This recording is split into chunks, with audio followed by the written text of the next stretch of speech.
make a start. I think we should welcome our guests this morning. Or if people just say briefly who you are, so everyone knows who you are. Hello, I'm Caroline Pigeon. I'm a London Assembly member and I moved in Wellington unit. I am Shara Chuck. I'm a GP in Tower Hamlets, the chair of the Shiri Network, and I'm also applying to be one of the heads. I am Mark Woodman, I'm a consultant paramedics. Edwards, underneath minutes. Very well. Hello, I'm Teresa from the New Division of Government. Well, welcome everyone. Thanks very much. Apologies for absence. We've got an apology from Rakesh, but Carol is here in his place, and also from Mark Spencer Who's in Senegal. in Senegal. Okay, any declarations of interest? If not, we're going to the minutes of the last meeting. Please sing out if you've got anything to say from page 1, page 2, page 3, page 4, page 5, page 6, 7, 8, 9. There's nothing on that. It's regretful of that. From the action log, there's no outstanding actions from that. So we now have the patient story, please. Thank you. So we are very lucky today to have the metrics who's going to present to us a patient story, but also talk a little bit about the work that is still ongoing and developing with our advanced paramedic critical care team. Colleagues who have been here a longer will remember that we were one of the first services to set up an advanced paramedic program. We now have critical care and urgent care paramedics, taking the best possible care to our patients, but really importantly also supporting our newer clinicians and dealing with some of the most challenging patients that we attend. So Tim is going to present a case. Mark is also an advanced paramedic, so I'm sure we'll chip in, but Mark is going to present another exciting issue. Well, take your chairs down the front, whichever you like. Really, nice to see you, please.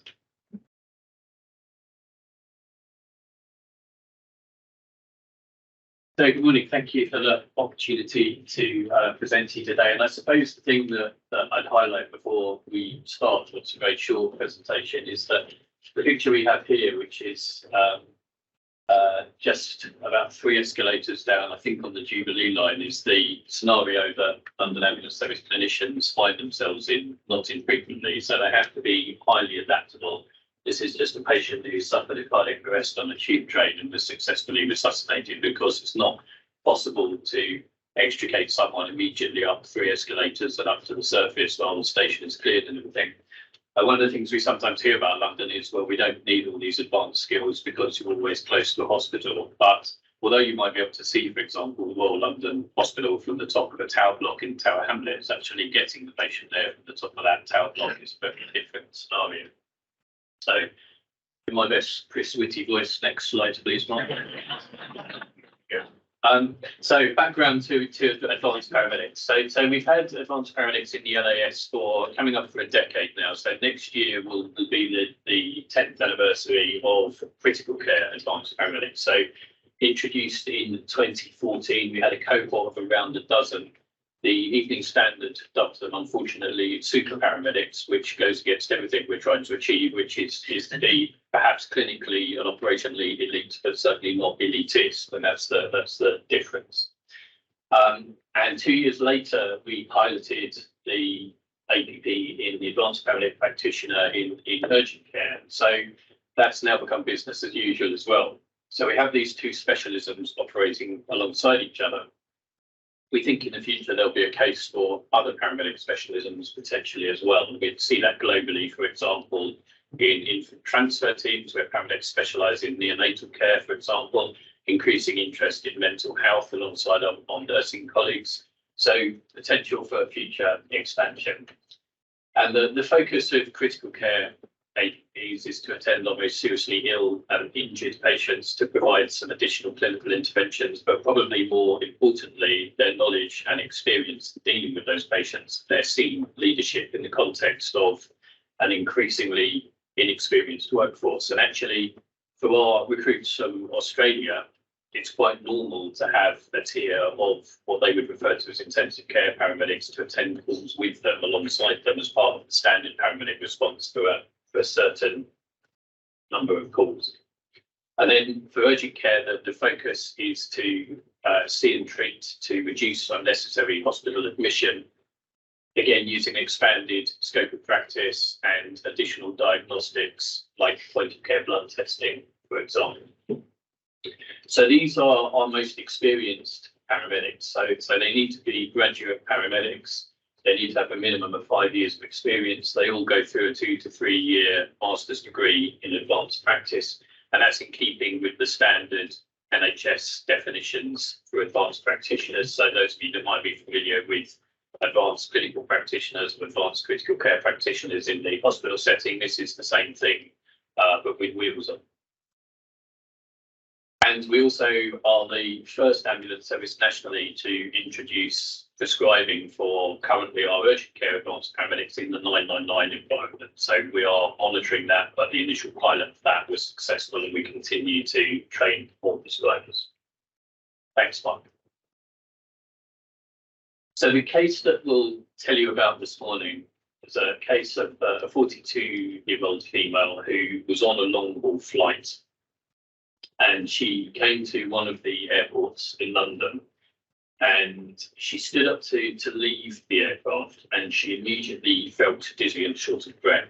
Now, some of the airports in London, we have cycle responder teams, so she was seen quite quickly. And after the first LAS resource arrival, she was witness to collapse and suffered a cardiac arrest.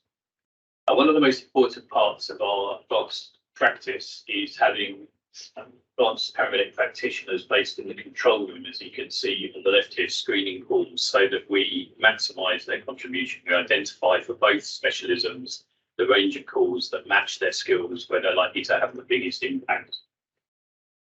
And the APP working in the control room on that day recognised that this was the type of call that would benefit from additional assistance.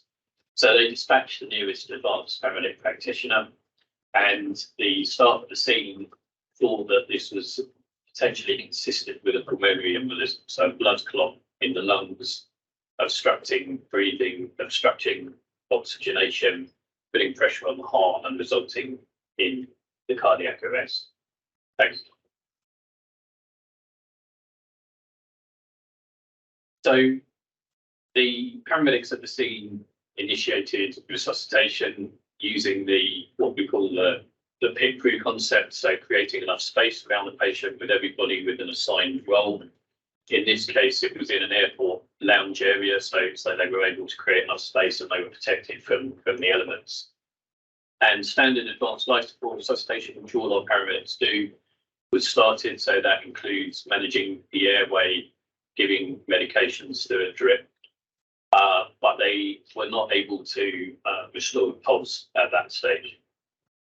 On the arrival of the advanced paramedic practitioner, the patient was intubated, so that's placing a tube into the lungs to provide ventilation, and an ultrasound scan was performed using a portable ultrasound machine. And some of the findings from scanning the heart suggested that, given the history, this was likely to be a pulmonary embolism of clot in the lungs. So the decision was made to administer a clot-busting drug. So historically, paramedics used these drugs in other services going back some time for the treatment of heart attack. That's now been superseded by taking patients directly to heart attack centres, but it's come back into use for advanced paramedics to give to patients where we suspect that pulmonary embolism is the cause of cardiac arrest. So the drug was administered, a drug called Alteplase, and 6 minutes after administration, a pulse was regained. The patient, unusually for this cohort of patients, was actually discharged 25 days later, completely neurologically intact, which for a pulmonary embolism that's large enough to cause cardiac arrest outside hospital is quite rare. We think that the drug was given 14 minutes post arrest, but we think it's likely that that medication would have been given probably almost an hour later if the patient had been placed on an ambulance and taken straight to hospital. So I think this is a good demonstration of what advanced practice can offer our patients and our staff, both in terms of the support that they can provide at the scene and also in terms of career progression. So a good outcome for everybody, demonstrating the value of advanced practice in the LAS. I think that should be the final slide, Mark, isn't it? Thank you very much. Thank you. That's really, really interesting. Great illustration of skills. Having been out with an APP and also listened to them in the control room, I thought it was really fascinating. So yeah, frequently we were called in the top, giving advice out, but also being out on patrol with them and going to incidents. That was enormously impressive. So my question was about, you mentioned the specialists. Do you think there should be more specialisms, or are these sort of more generic? Would you have very different training for APPs, or is it something you actually bring together? Do you mean in terms of the two, the urgent care? Yes, okay. You mentioned mental health and others. Oh, I see. Yes, I mean, I think in the future there may well be some interest in that. I think people have traditionally thought of paramedics as doing one thing, which is generally being on ambulances, and we know now that that certainly isn't the case. So probably in the last 10 years, there's been an explosion of opportunities for paramedics throughout the health economy, so not just within ambulances. So people are often quite surprised when paramedics are working in general practice, emergency departments, intensive care units, forensic settings, research, all those sorts of things. And so I think increasing specialisation will probably be a feature of the paramedic profession going forward, both in ambulance services, which will remain the majority employer of paramedics, I think, but also more broadly as well. Okay. I'm to Roger in a moment. Fenella, please. So just building on that, if we think about the cohort of patients that we attend and the inequity of care that is afforded to some of our patient groups across London, we think about mental health, the frailty patients, maternity patients, in particular the number of babies that we deliver as an ambulance service before or out of hospital with very little antenatal care. It lends itself to building that subspecialty, and I think if we think about emergency medicine and try and think about it in the hospital, emergency medicine consultants do a bit of everything, hopefully. But then we have specialists that bring in that trauma, cardiac, mental health, maternity expertise, and it's what our paramedics are inspired to want to go towards, and we can do it through our strategy of being able to identify where is there a need that a patient goes to hospital because we can't take care to the patient.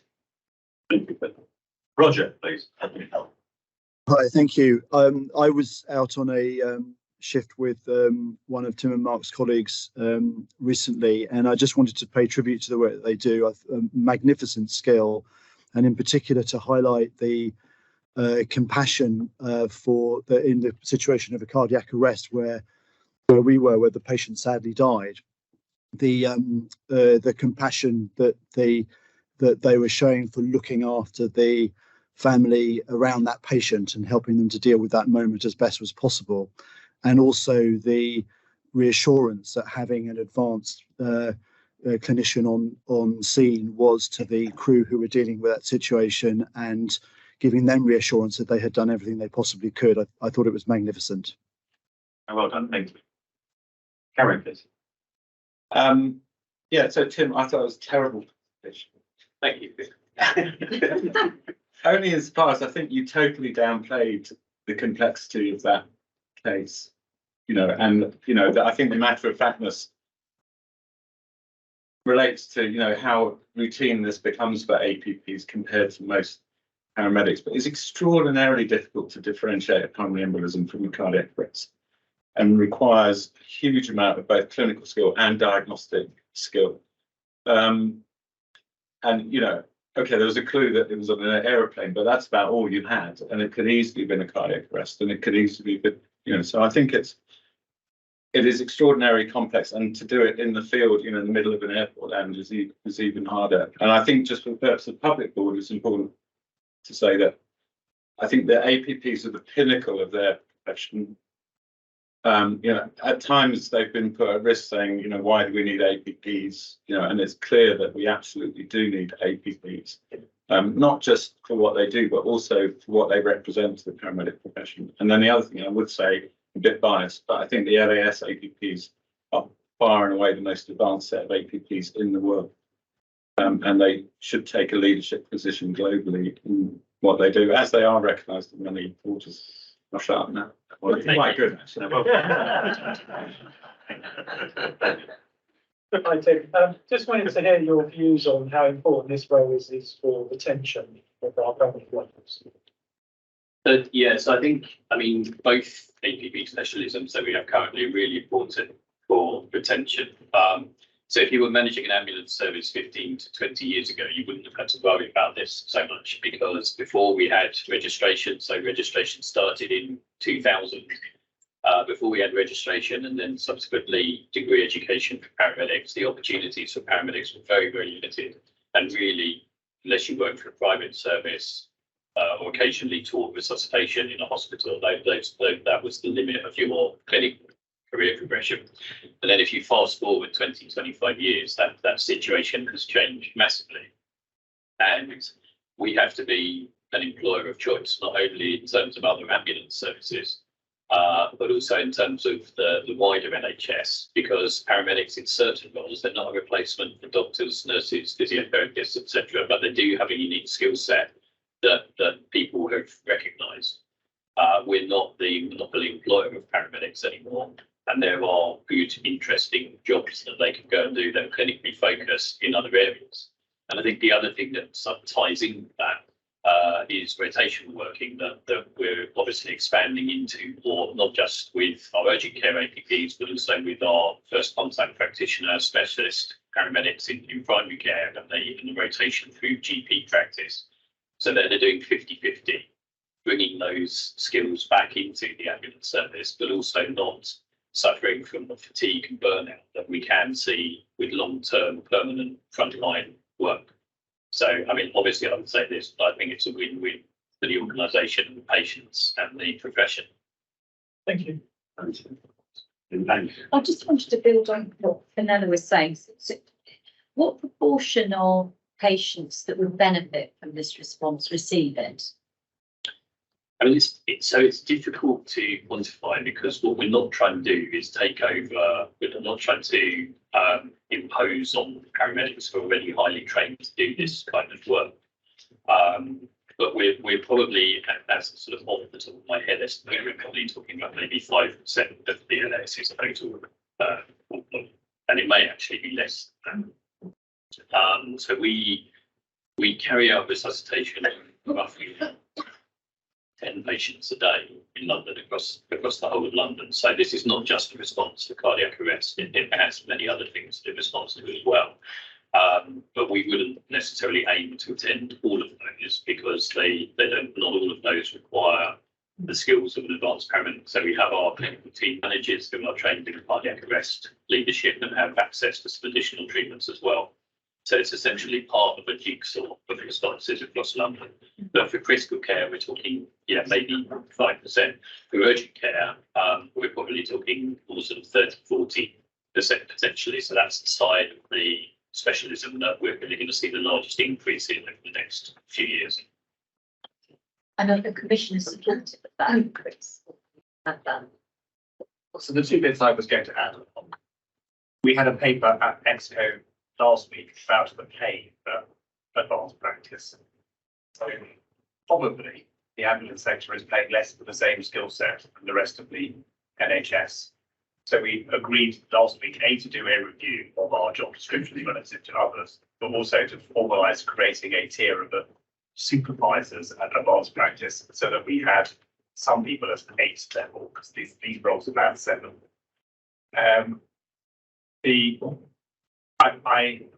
I think the answer to your first question about how many do we need, I think currently there's a whole thing that happens about, is there an advanced practitioner who is close enough to the patient to make a difference? And I think for most of these, I think there would be an argument that says you do actually want a critical care paramedic and an urgent care advanced paramedic in each ICS at least 16 hours a day available. That's quite a big expansion from the one we have currently got. Have we had that conversation with our commissioners? Not explicitly, but is it explicit in our strategy that we said we want to, in which we're talking about double or treble specialists and paramedics? I think there is a massive economic case to the NHS that says this is a good thing to do because it saves the NHS money overall. But we're not in that debate with our commissioners.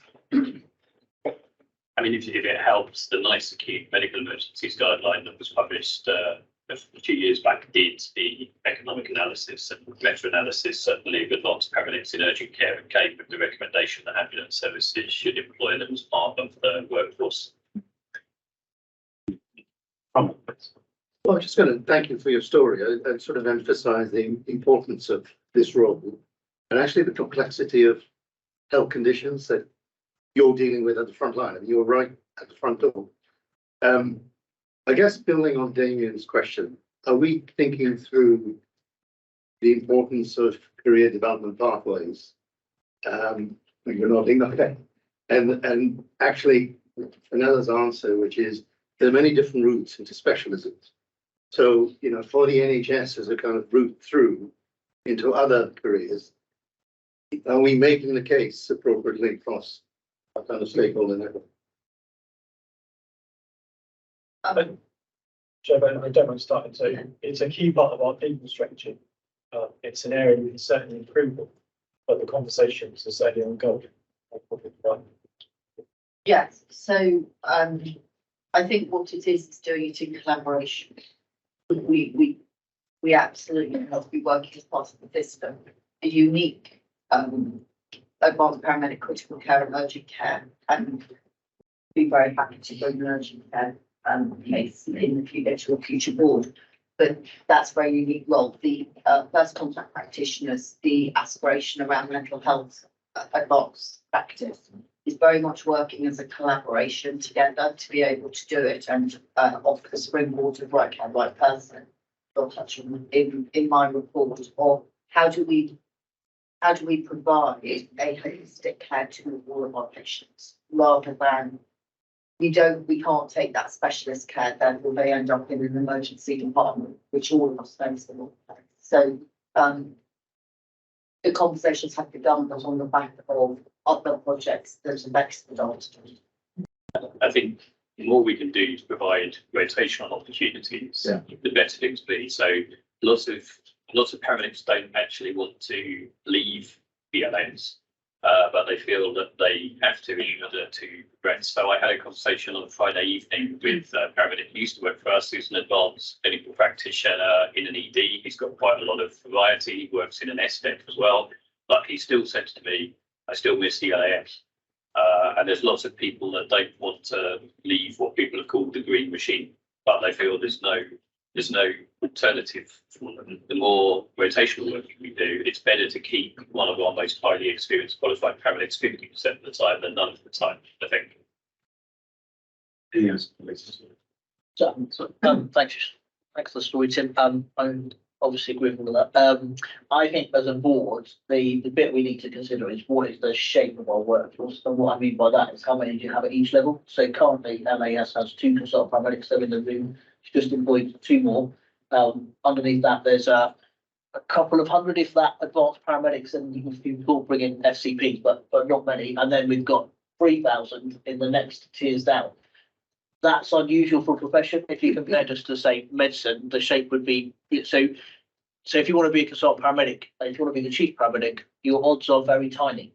And yet we've created a workforce below with degree education, all wanting to do a master's, all wanting to get into this. So we're going to have to seriously consider what the shape is in the longer term. Daniel's referred to it in our strategy. I think Tim's right about rotation opportunities, but we've always had the ceiling for most people has been just be a paramedic, with a few being able to break through. We've got a generation coming now who aren't happy with that. They're not happy to stop at that level. They're already almost on their master's program at the point they graduate from their BSc. So on that point, the decision point is actually probably in the next couple of weeks. So we've got quite a complicated thing to navigate for next year, where our recruitment pipeline of people who want to work for us at the beginning of their career is way stronger than we actually have posts for. And the only way of balancing this, if we want to maximise the number of people who want to come and work for us, is to export our senior people into joint posts across London, where other parts of the NHS are paying part of their salary and do it on an industrial scale that we haven't actually managed to pull off. And it feels to me that would be totally brilliant if we could work out how to do this. Because we'll solve lots and lots of issues, but it's really hard. Again, that will generate lots of conversation. Yeah, so, thank you. So, yeah, I mean, I get the conundrum completely. But I think it comes back to your point about how we engage with the ICS. So every ICS has got a workforce strategy. And as soon as we start to proposition the idea of rotation of staff in and out of other organisations, be they private collaboratives, be they primary care, I think that plays into ICS workforce strategy thinking. So the key question is, how involved are we in the five? And I'm happy to accept that would be a variable feature because the five are in variable places. But it strikes me that's the strategic push, and that's how we might get into the space that you're talking about. But there may be some variability in London purely because of the different development paths of the five different workforce strategies. So that's strikes me as being an avenue to go. Thanks, Roger. Just going to quickly make the quality and governance argument as well here, because at the moment they're targeted at the very sharp end of what's going on. But of course, the more there are, the more jobs they can go to. And Tim mentioned that, you know, Australian paramedics are much more used to having a supporting senior paramedic going to a difficult case. And so, you know, at the moment we have some very junior staff going to some very complex cases across London. The ability to bring somebody in to support them, to support their learning, to avoid error, you know, is important, not just for quality and safety, but also ultimately at the cost issue down the line for some cases. So there's a good quality argument for why, you know, John's comment about, you know, reducing that pyramid shape should be taken on board. No. So actually, I was just going to touch on the quality and governance aspect as well. So when we bring in a new drug for the either group to be able to do, we go through a very robust governance process of looking at all of the evidence, taking it to the national groups to see if anybody else has got any learning.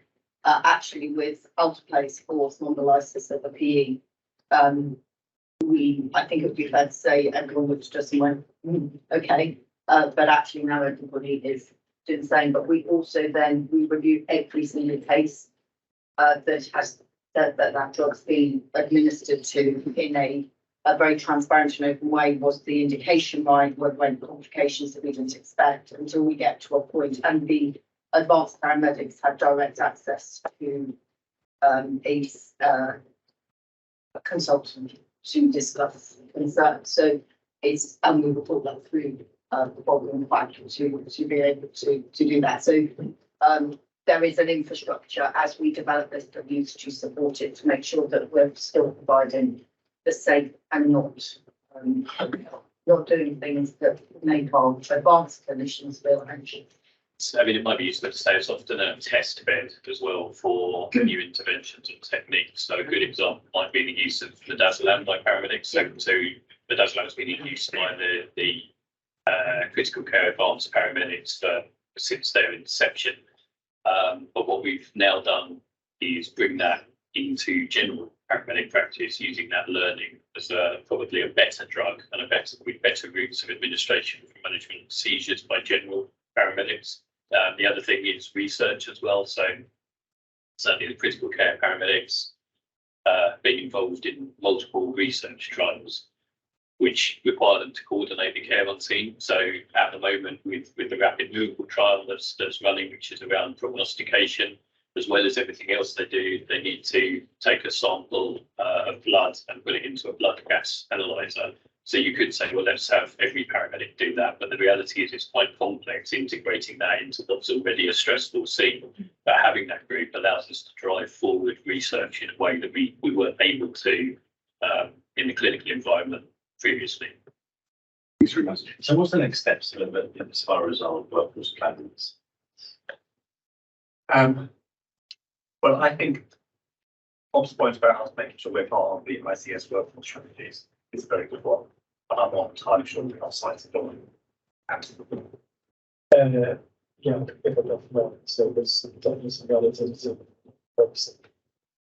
And we are in discussion with the national team about can they increase the amount of funding that we get for next year, because our recruitment pipeline is so strong. The number of other NHS trusts haven't been able to recruit the number of people that they said they could, which might solve the problem in the very short term. But I do think this whole point about the rotations, we need to work up a proper proposition. Because it's a shame to lose people when we didn't need to, if we can actually get our whole set of sensible arrangements. And it's quite a big piece of work, which we're doing quite well with the GPs, haven't we? We've placed all of the people on the FCP program and practices across London. So I just think we need to articulate really more clearly what our plan is and how we want to do it. And then come up through people. Yeah. Yeah, that'd be good. Yeah, but I'd love to see a product of this. Thank you so much to Tim, to you, and all of your colleagues for some outstanding work. So very, very grateful. Thank you. Thank you. Right, just a brief report from me, because much of it will be picked up by Daniel. I think some of our events, I thought the strategy launch, Roger, and everybody involved, I thought was really good. I've never ever said that before. And I thought that was really good and well done and rooted to reality. I know we had a conversation over 12 months ago saying I want to be able to go to an ambulance station and talk about the strategy, and not everyone switch off. You know, and I think we've rooted this in some realities, linked to an annual operation plan. We're brave enough to change things if it's not on track. So I think really well done on that front. I thought the LES Awards evening was excellent. You know, tremendous fun and some great stories as well about what people did. The Health Conference, it was really good to see again, major role played by colleagues across the board at that conference, and really seeing LES name up front. And I thought the HSJ Awards as well, to see LES there in the finals was really good, and that was an excellent evening. Well done for everybody on that. As usual, I've been out and about. Non-emergency transport, really interesting visit. I mean, that one of those was Cinderella bits of the organisation, perhaps doesn't quite get the attention it deserves. Because I was nabbed by someone at the strategy event saying, "Come and see us," and I'm so pleased that I did, just to go and see the issues that they've got as well. And as usual, there've been lots of major issues for us to deal with, but particularly thanks to your team, who was a real crisis recently, dealing with extremely well as well. So very, very difficult circumstances. And lots of other visits I've made anyway. Any questions for me on what I've done? If not, then over to you. Gosh, I'm not sure I can be quite happy. So there's loads in my report. It's been a very busy period. I've begun the report by talking about all the events in the Middle East. And it was very interesting because yesterday we had a meeting with the chiefs of the LES, all of the police forces in London and the fire brigade, and the attention in London because of all the events in the Middle East was raised by all of the emergency services because they really complicated to navigate. But I think we've done some really great things inside the organisation about ensuring we're here for everybody who is in London. We put on the social media our anti-discrimination statement, but what we actually made happen was our Jewish network and our Muslim network, staff networks, both of which are new, decided that they really wanted to make a powerful statement to the organisation about the importance of respect, teamwork and caring for everybody. And they made a statement, which they broadcast on our in-house TV show, and it was very powerful and got a lot of positive support. I just don't want to underestimate how much resources required every Saturday when there are these protests. We have a dedicated team working with the police to ensure that everybody is safe. But we're not used to running essentially emergency planning incidents every Saturday. So there are a lot of very tired people. And we've been advised that we need to carry on doing this into January. So we're working on a plan to do that.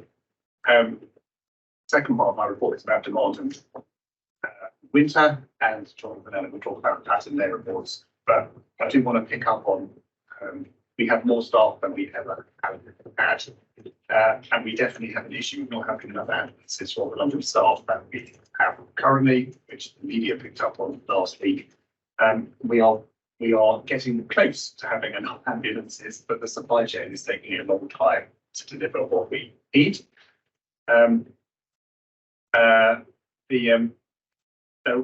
John will also tell you about our category 2 performance, which is 15 minutes better this year than it was last year. That's in their report.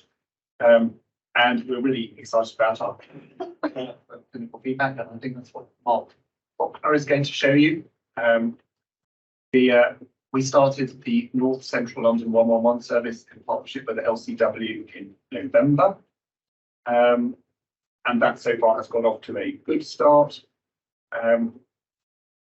One of the things in our strategy is talking about how we can train Londoners to be London lifesavers and train people at CPR. We've made quite a big intervention here, which Roger has led, about targeting schools in boroughs where cardiac survival rates are the least good. We were delighted to be with the mayor to announce that every one of his stations now has a defibrillator, and even more delighted to run a drop-in session at Portcullis House to train MPs in how to do CPR. And I think we trained 30 MPs in one day, many of which were from London, which was very good.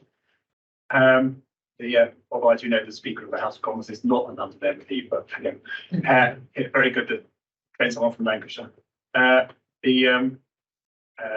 The only other big set of events that we did that you didn't mention, we did our long service events, which was the first time for 3 years. We went to the Royal College of Physicians, and I think the feedback was that was a very important day for a lot of people. I think over the day we recognised 3,500 years of service to London, quite staggering.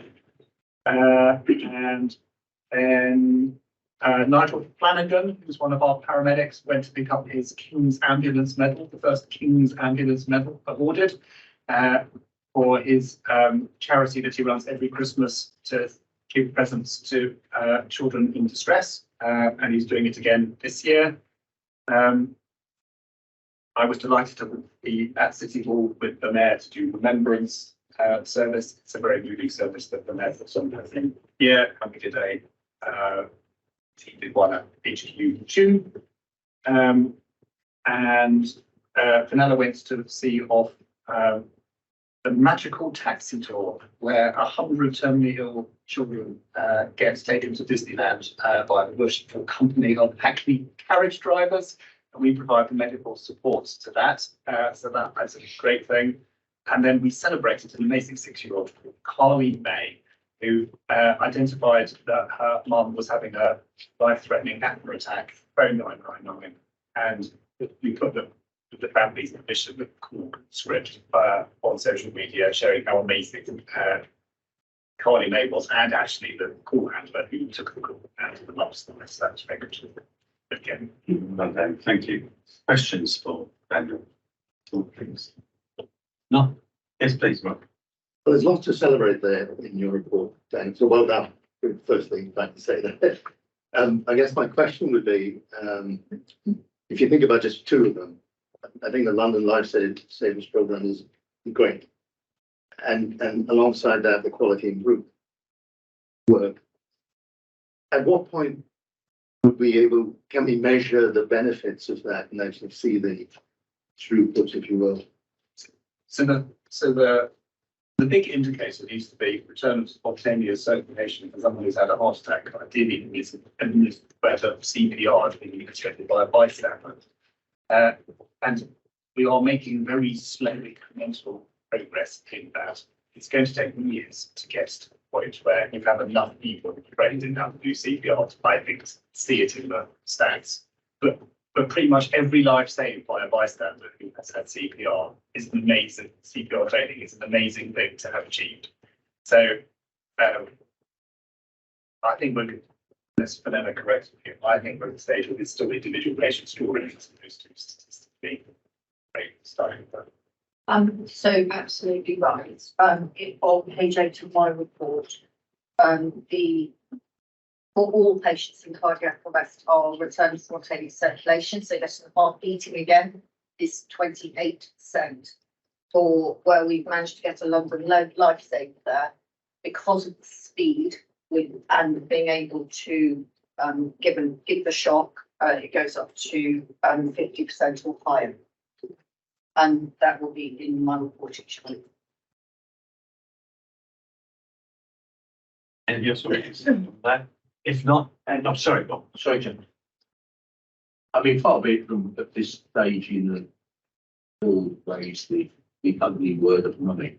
But I just wonder, in the context of the heightened response that we're making in respect of the demonstration position in London, the extent to which that has or hasn't been recognised as additional resource pressure on the service and our ability to attract additional funding to cover what is already pressure in our position.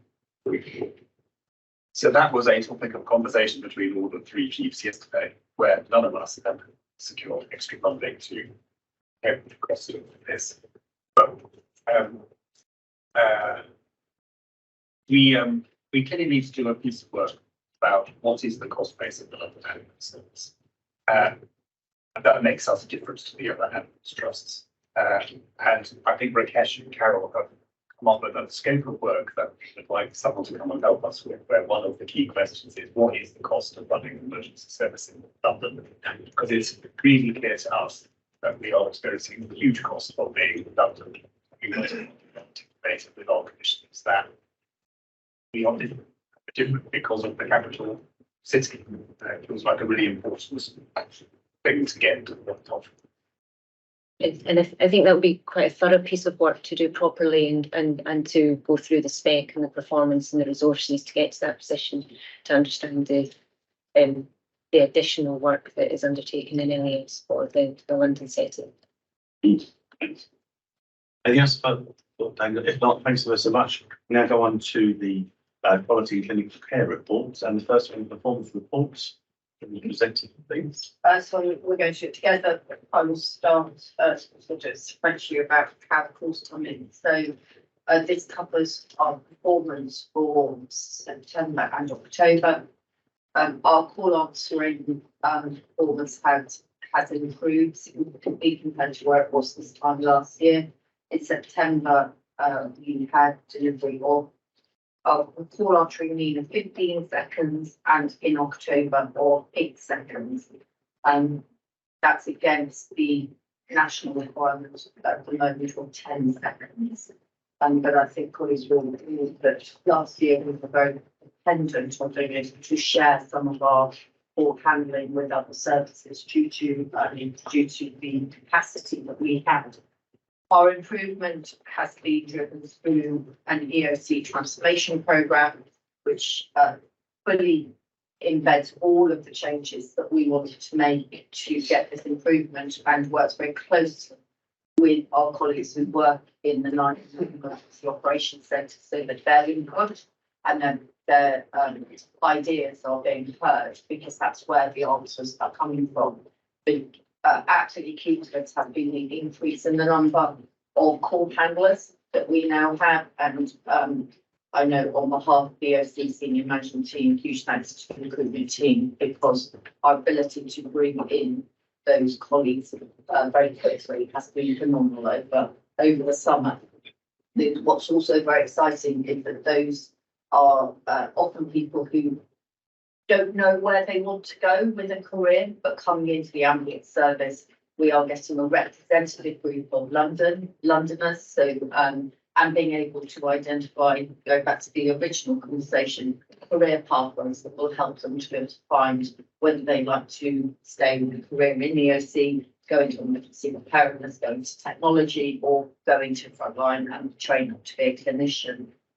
We've also been doing an awful lot of work with our emergency clinical assessment service, so our clinical hub, and doing sort of pioneering work, looking at how we can assess more patients to identify what the best pathway is for them. So being able to ensure that dispatching the ambulance is going to the patient who requires them, rather than it being based on the categorisation that our triage tool comes out with. So that's built on the category 2 segmentation work. I hand over to you, John. Yeah, so if I pick up section 2, which is our ambulance service response, so category 1, so that's our patients who are the highest security, makes up about 10% of our demand. 7 minutes 39 for September and 7 minutes 22 for October.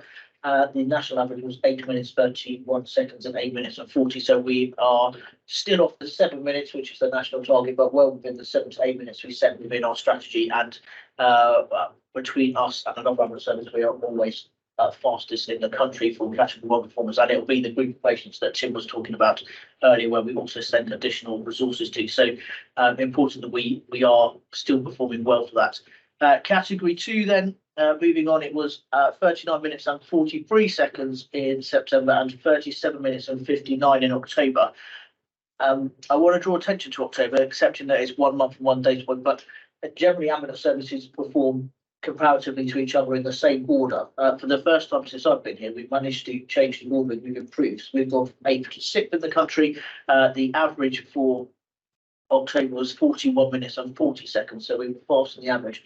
But accepting that there's still patients coming to harm, and this we picked up in our other quality reports, because 37 minutes is longer than 30, which is currently the standard, and 18, which is in the NHS constitution.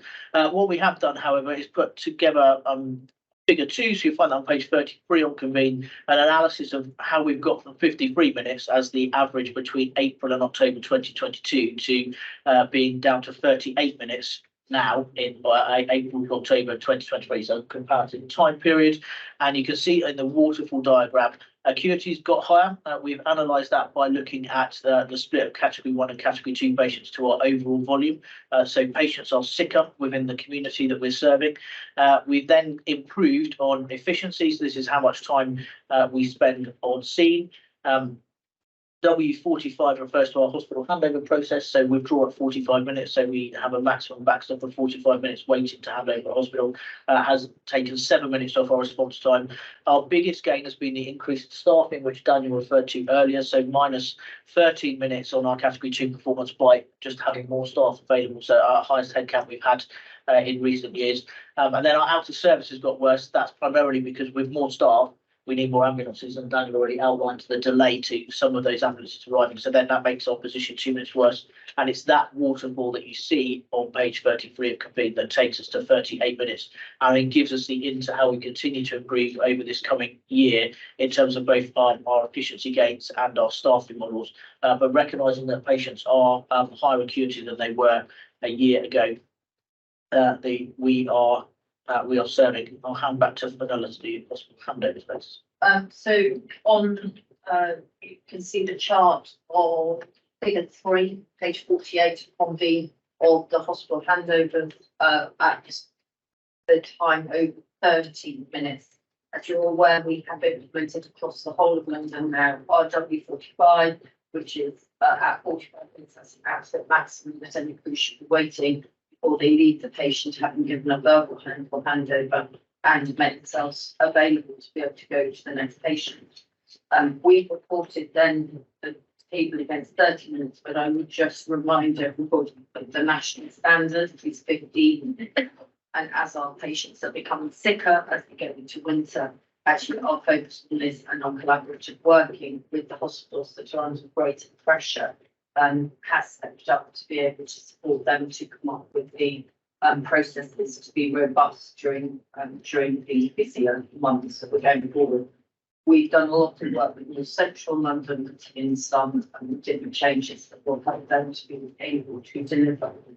Each ambulance that's held is a 999 patient who's not getting a response. So we've got our side to do to make sure the ambulance is required. We can't refer the patient more locally, and we can't send them to a same-day emergency service and urgent treatment centre back to their GP, recognising that our primary care colleagues are under even greater pressure than we. But we need to make sure that our patients with our strokes and our heart attacks are getting response as possible. So a lot of working between Dagmar, John and myself to get that to the right place as we go into. I think it's autumn, NHS autumn. Just on that chart you mentioned, we're recording at 30. The national is 15, Yeah. London is 45. So just wondering why do we report on 30?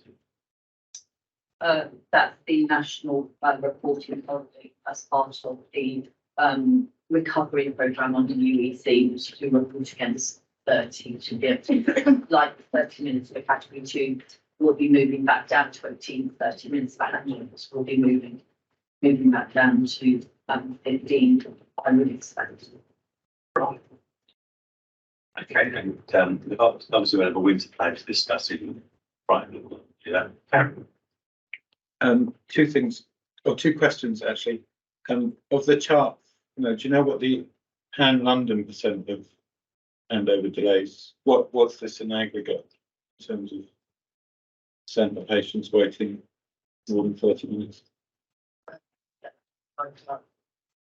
And I've got just a question for John as well. Sorry, it's numbers again, but I think they are important. The waterfall diagram. Yeah. What's the number of Cat 2s in 2022 versus the number of Cat 2s in 2023? In terms of, I mean, just percent increase or something. What numbers are we talking about? Because presumably there's a numbers game here in terms of the total number that you're responding to. And then the question is, all the effort that we've put into Cat 2s, and we've got this far, and a lot of that is not low hanging fruit. There's a lot of effort to do that, but how can we possibly get down to anywhere close to 20 minutes? If I could just building on that, I mean, because if you look at this, you can imagine acuity is going to get worse, right? Yeah. And we're probably maybe influence our staffing a bit more, but we've done a huge amount already there.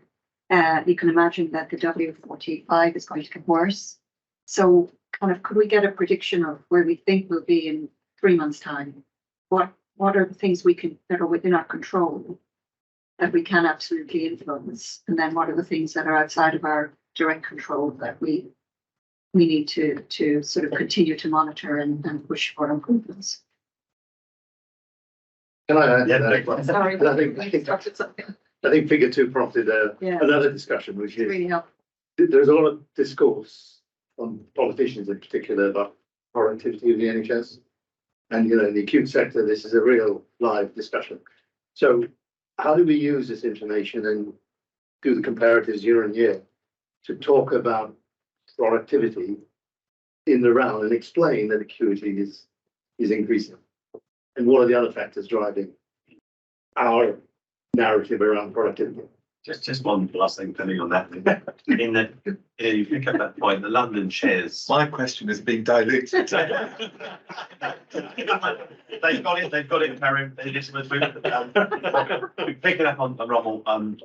A London Shares meeting was, I think, it was the toughest conversation I've heard yet on the amount of money that's gone into NHS, the number of staff in the NHS, productivity and acuity.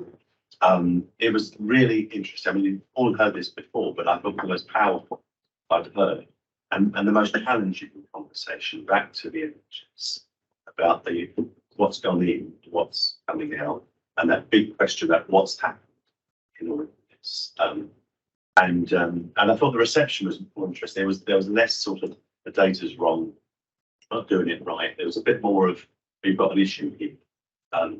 And then again comes back and so let's not lose carriage, let's not lose you, let's not rumbles. Back to John, Camilla and Dan. Yeah, it's a collaborative answer. I'm starting with Chris, so, 372,000 that April to October period this year, 368,000 already last year, so the number of Cat 2s are the same. The reason you see the differential in our calls is we've got our face-to-face responses are broadly flat. So the patients we go to, it's the calls that have changed, and that's because of the change in hearing tree, and because we're responding faster, we have less things like estimated time of arrival, so patients don't call back to say, where's my ambulance coming? Seemingly there's a tipping point that they're happy to wait for 30 to 40 minutes, but if we go beyond that, they don't. So our actual face-to-face functions are pretty much static between those 2 appointment periods for category 2. So that answers the first question. I think the question on the lost hours, on the IPR under patient outcomes, the time lost to hospital over 15 minutes per ambulance is reduced to this being between 8,000 and 10,000 per month. If you think that we are putting out between 6,000 and 7,000 hours per day, then Yeah, I was you're losing. just wondering, from the patient's point of view, can London, you've got some trusts that are 1 in 5 patients are sitting more than half. Yes, sorry. I was just wondering, can London, what's the percent waiting more than half of them? Yeah. Sorry. So more or less our handover days have halved in the year. Yeah. And when you look at them compared to nationally, we've got a big an outlier to being the national team would say it's not. It is not the cause of why you can't deliver catch too many. So yes, it could be better, and we have specific hospitals where there are specific challenges. But relative to other parts of the country, it's actually okay. Oh, sorry, Dan, picked up. When you say handover delays have halved, do you mean the number waiting over 45 minutes? The total lost time over 15 minutes, which is how the thing is still calculated. So the target in the NHS constitution is still 15 minutes, but the system has got various other metrics to try and get you back to 15 minutes. But the most important bit is the productivity piece. So I think we can see that there is a lot that we can do to improve productivity in the ambulance service. Getting to the productivity, particularly in the front line, is quite challenging. But the whole team-based working thing that we have put in place, I think gives us for next year the actual ability to have a focus on productivity that we haven't had before. Because we're going to look at productivity by team we have created rather than by individual, which I think will get us into a much easier place to have the conversation who says, how can this group of 30 people do it better or differently to this group of 30 people? Because that's the experience for those of us who came from hospitals, that trying to do it by service is much easier than trying to say you as an individual is the issue. So there's definitely stuff to go at. But when you look at the national conversation going on about ambulance company, I think they have broadly grouped the ambulance trust into 3 categories. There are those ambulance services where on their headlines they have the resource and they don't have bad handling delays, therefore they're pretty close to delivering Cat 2. Those trusts where they have the resource but the handover delays are really extraordinary, and if you could manage the handover delays, that ambulance service would deliver an acceptable level of Cat 2. And there are a couple of trusts where they're saying, look, the number of staff you have relative to the number of incidents that you go to, plus your handover delays are manageable equals. You don't have enough people, you can't deliver the standard. And I'm pretty confident we're in the place where they're saying the volume of work in London is so high relative to your staffing that actually if you're going to get better Cat 2, you actually need more money to have more people. And I think that that's where we've got to is even if you've got to be the most productive you could conceivably imagine, you still would deliver a Cat 2 of 18 minutes in London because you've been trying to catch up an awful lot of years of a lack of investment in the London ambulance. Comments on that. So I think that's the point I'm going to make. I don't think the data suggests we need to look elsewhere than handover times. I do think the chart that's on, that summarises against targets on data with benefit being, reported by sector. The operation plan, yeah.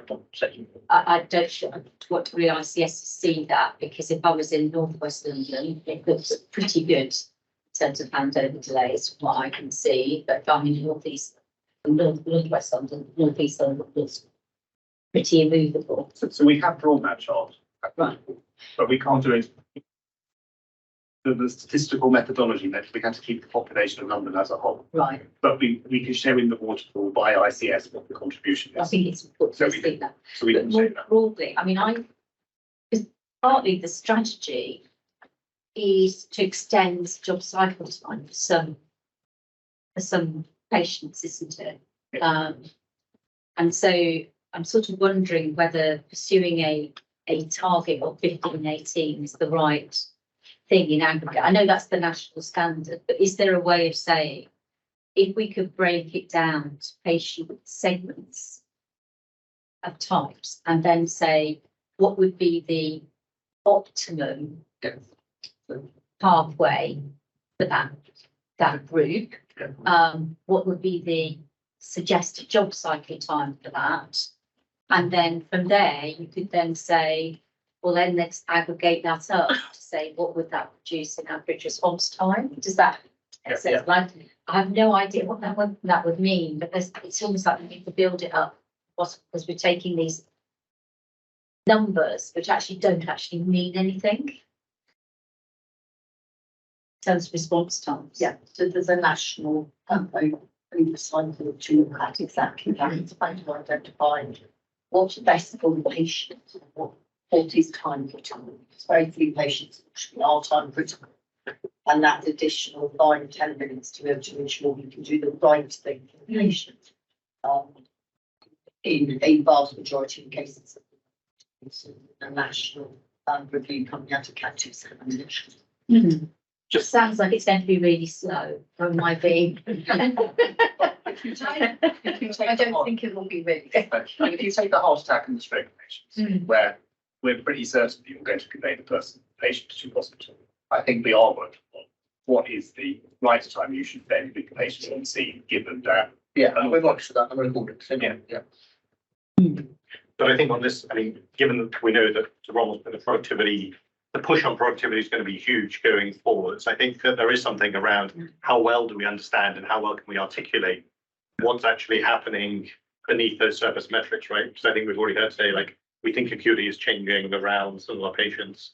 Those references I think Tim was making to, we've got an increasingly inexperienced junior workforce, and how much of an impact does that have? You know, we switched to an EPCR, which has complications that people do. There's quite a few moving factors in here, which sort of sit underneath the target. And I just wonder if the more clearly we understand it, we can be more targeted about our efforts, but also we can more clearly articulate what's happening to commissioners, because I think at the moment it feels like it's hard to really, get clear about what we think is going on beneath the surface spectrum. So yeah, I mean, I think what are the levers in all of this, in the sense of the handovers? We talk about handovers. I think this chart with the 30 minutes is interesting, but is it the chart that we're that bothered about? Is it the 45? Is it something else? There's the job cycle times, which it could be that the long job cycle time it might be a good thing in some circumstances. Ambulance availability, which you touched upon earlier. And when do we start getting the ambulances to match the workforce that we've got? Here in Treat, we know that during the strikes, when we had more clinicians in there, that we heard and treated a lot more people than the percentage of this. So, the push that we've got to recruit in there and the C in Treat, as well as our work on health cards and community cards. So there's a whole range of things, isn't it? And I suppose as a board, have we got the information that you've got? Because there's loads and loads of information you get every day on these issues to help us, because we've discussed this all the time. And I think I'm getting the feeling we as a board need to sort of clear a picture of what are the levers to improve our performance.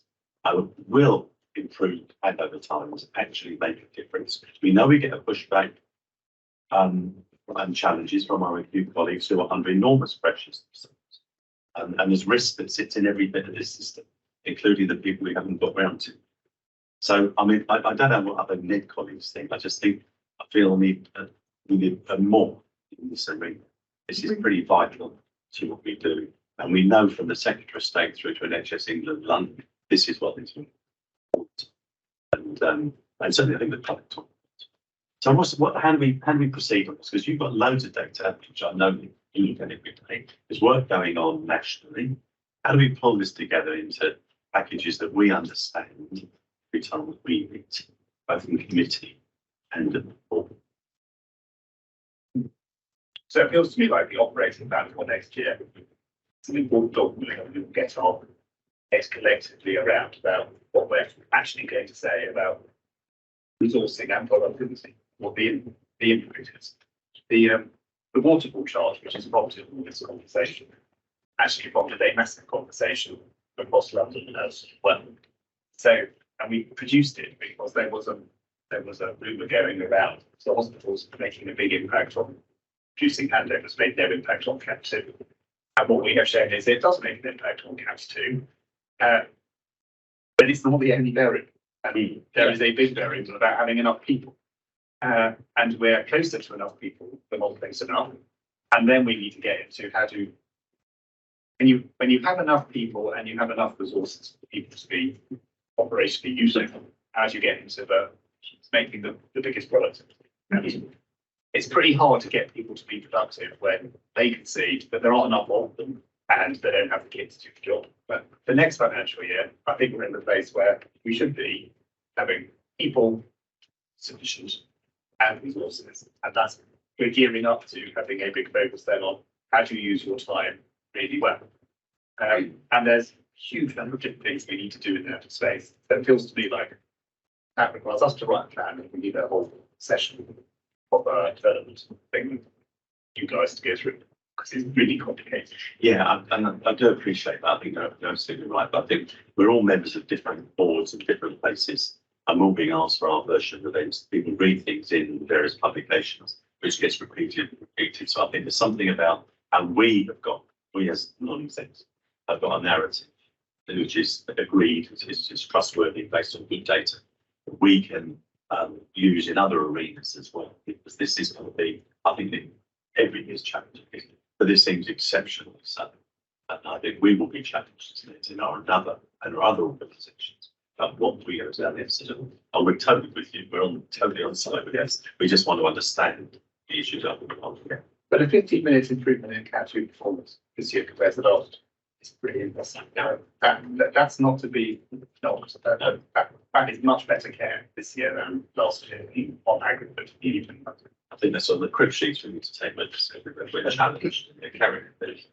I guess the one thing that we're not showing as well is how category 2 segmentation is improved. So I'm not sure why we don't report performance in the different segments individually, but it is, it's an important safety point, and I think we should start to show that, although in the round, hopefully you'll see that the highest acuity CAT 2 segment has come down dramatically more. Yes. So I think you're totally right. I've had several conversations about why we're finding it very hard to capture accurately the impact of CAT 2 segmentation in our data. So it feels like the two reports sort of merging into one, which is okay. So if you look on page 7 and 8 of my report, our response time for stroke, ST elevation, cardiac arrest are reported, and that's on a monthly basis. So we've pulled out those biased acuity. So for our heart attack patients, the average clock start on scene in 31 minutes. That is page 57 at the bottom bullet point. And our clock start to hospital arrival for our stroke patients, which is the critical one, is 78 minutes. So we're reporting that, and I can bring it out more to be able to show those really high acuity patients and the improvement that we got. On that point, should we go into? Yes. My report, I will take as read and highlight a few points which are important. So just thinking around the conversation that we've been having about how we're developing improved models of care and individualised care for patients, that work has been continuing to progress.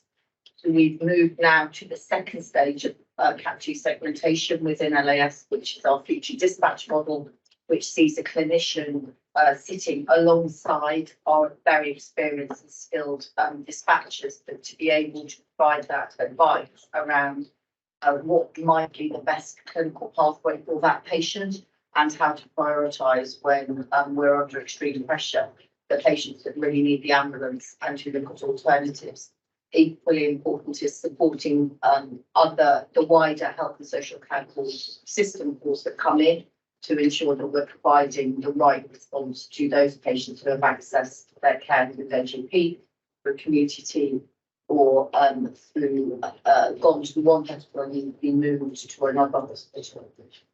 And that started in North East London. We saw over 200% in our ability to be able to refer patients to more appropriate pathways with no lack of capacity in those pathways. And a programme is being just finalised today for that to be in place ahead of the Christmas period for the North ICSs initially. And just from we need to recruit everybody in to be able to do it. The other change that's happened since the last board is Right Care, Right Person. So this is the collaborative work we've been doing with the Metropolitan Police and mental health trusts and acute trusts to ensure that mental health patients are receiving a health response where it's indicated, and that the police feel supported in responding to mental health patients.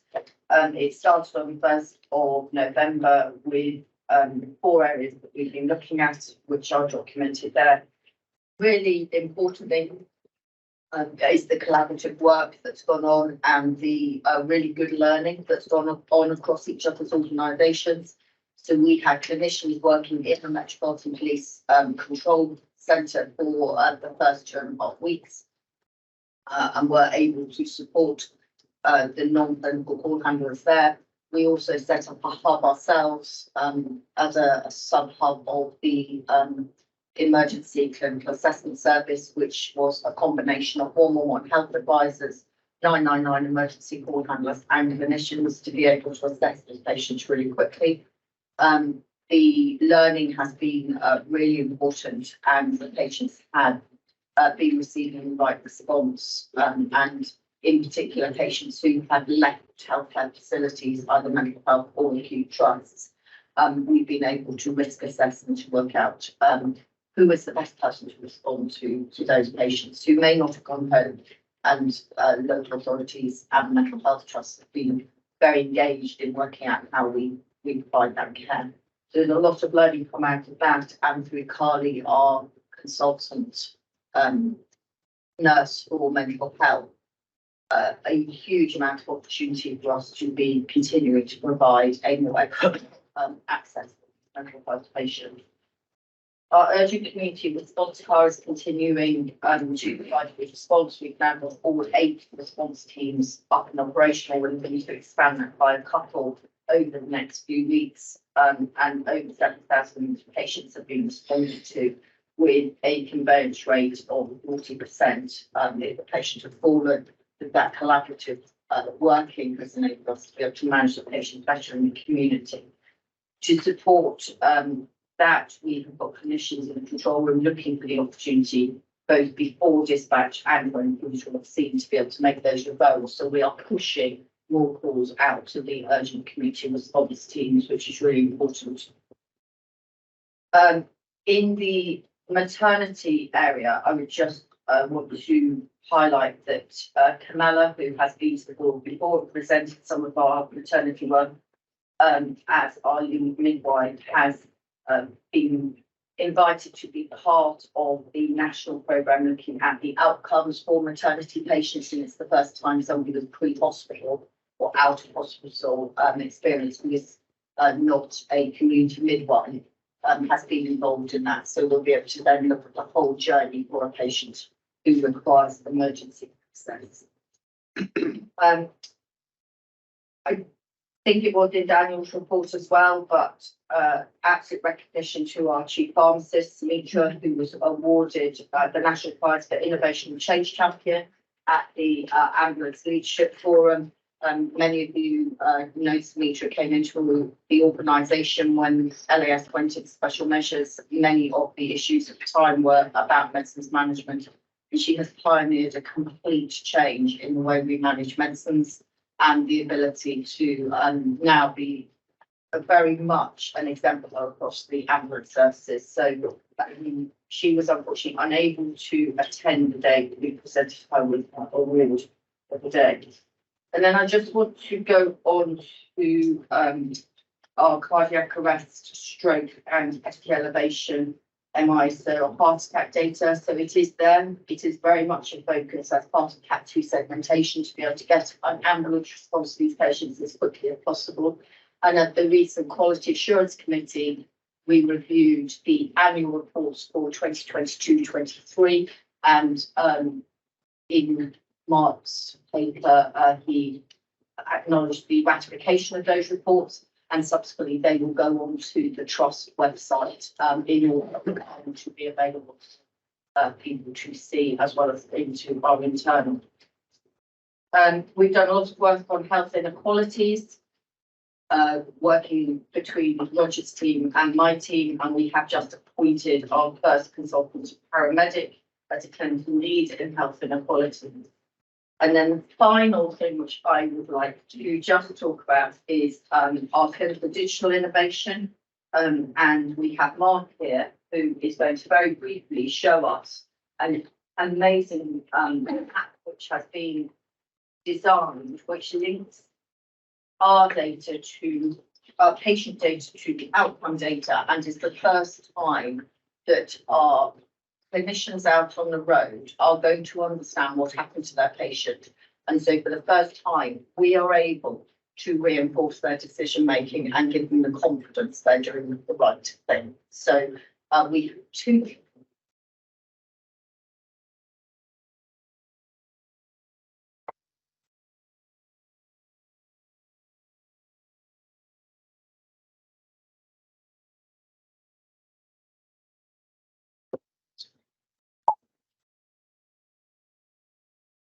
This is the difference between me and Tim. I'm going to be trusted to do my own slides. So this is one of those things, when I say this, people completely don't believe me. As a paramedic, you have no idea what happens to your patients. So how on earth can we expect our clinicians to make sensible and safe decisions about keeping patients out of hospital if we don't ever tell them what happened to our patients? I grew up in an ambulance centre 25 years ago where you went in and out of one A&E department. You probably knew the nurses and you'd go in and ask about the patient. It was quite interesting.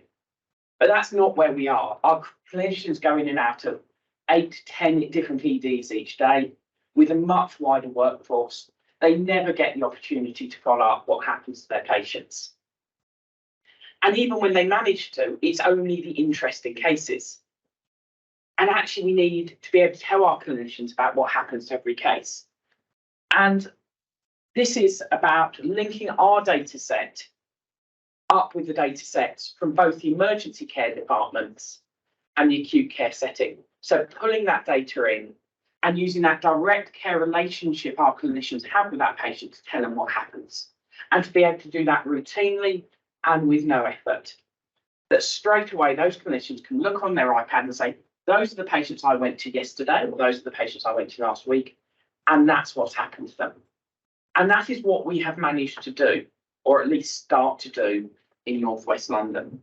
So we've got a data feed coming out of LAS, and we're matching that data feed with the emergency department data feed and the data feed from the admitted care sector. So for every patient that goes into hospital in the North West London ICB, our clinician will be able to see exactly what happens to that patient.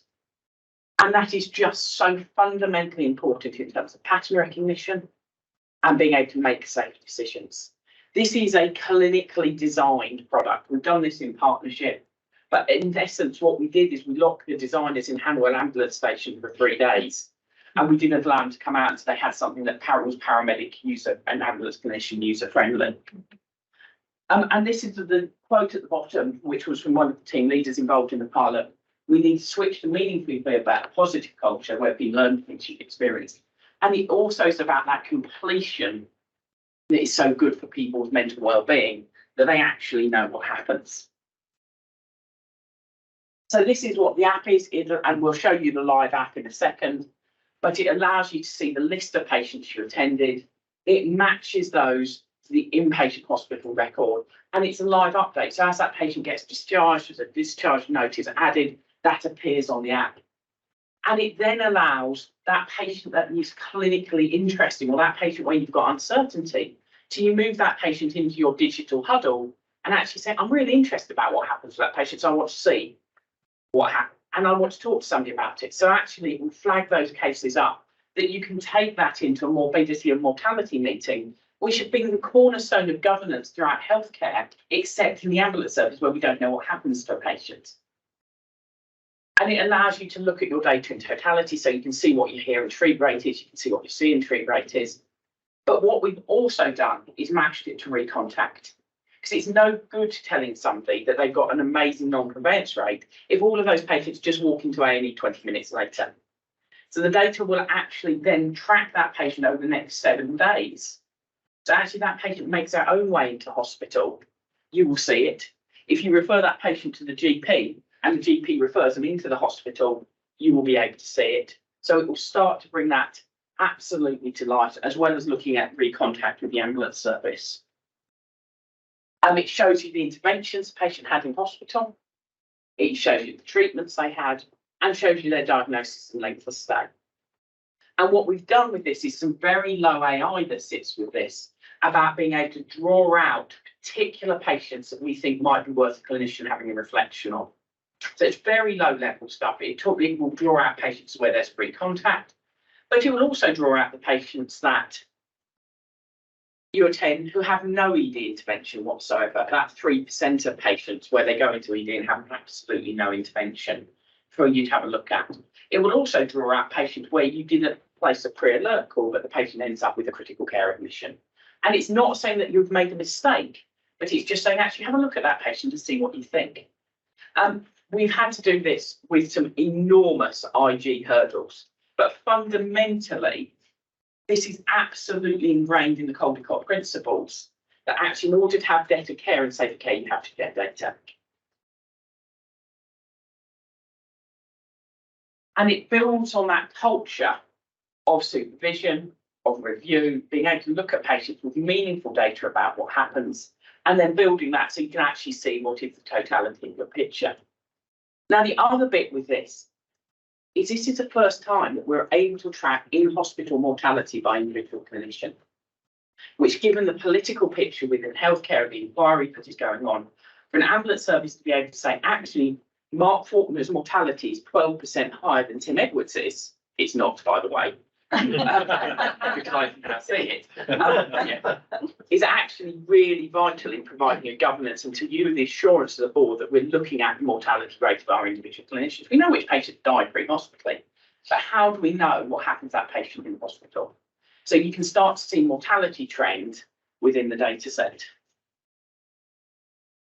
And then the final bit that sits with this is clearly there is an anonymised matched data set that matches what goes on pre-hospitally with what goes on in hospital. So straight away, when a hospital says, we're bringing you loads of patients and we do nothing within ED, you say, yeah, we know, it's 3%. We've got a single source of truth that we can share with our ICBs, with our acute trusts that allow us to make informed decisions. And we're already seeing this in use in terms of when we did the test data set in South East London. You could see a group of patients in that area having a single intervention in ED after 3 o'clock in the morning, which was a catheter change.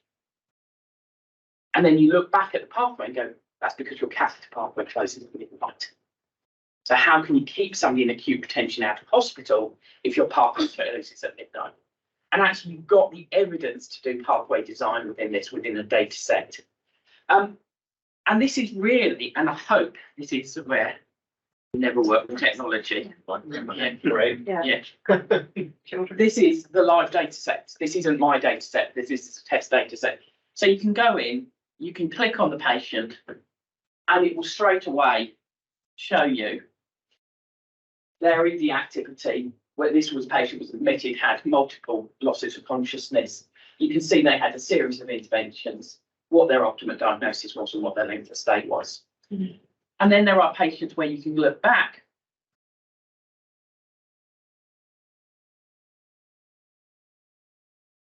And this is a patient who we saw and treated.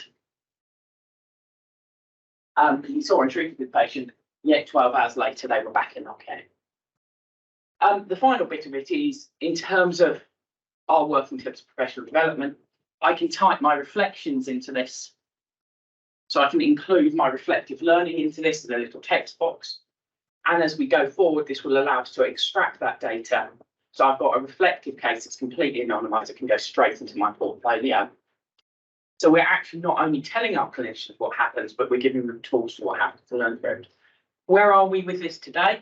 This is live on Hanwell Ambulance Station across the complex. The reason we picked Hanwell is very technical. It's in the middle of North West London ICB, so they'll get maximum benefit. And it's live and it's working.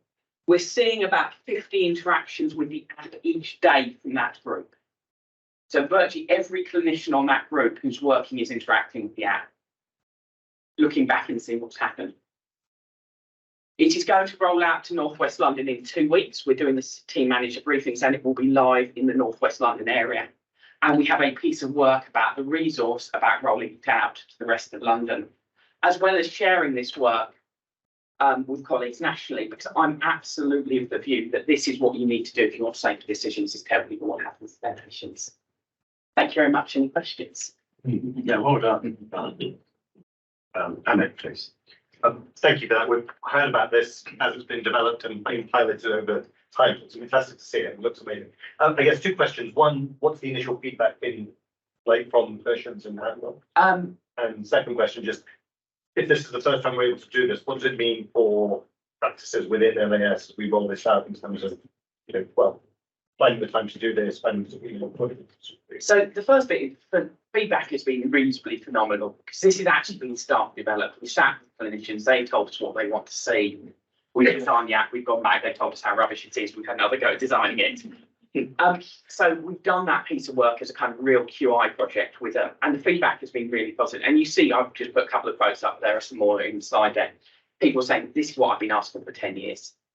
This is genuinely what I need to know. This is the thing. And somebody said to us, I've been driving past that tree where somebody drove their motorcycle into that tree, wondering if that patient ever lived or died. And I've been doing that for years. And now I know.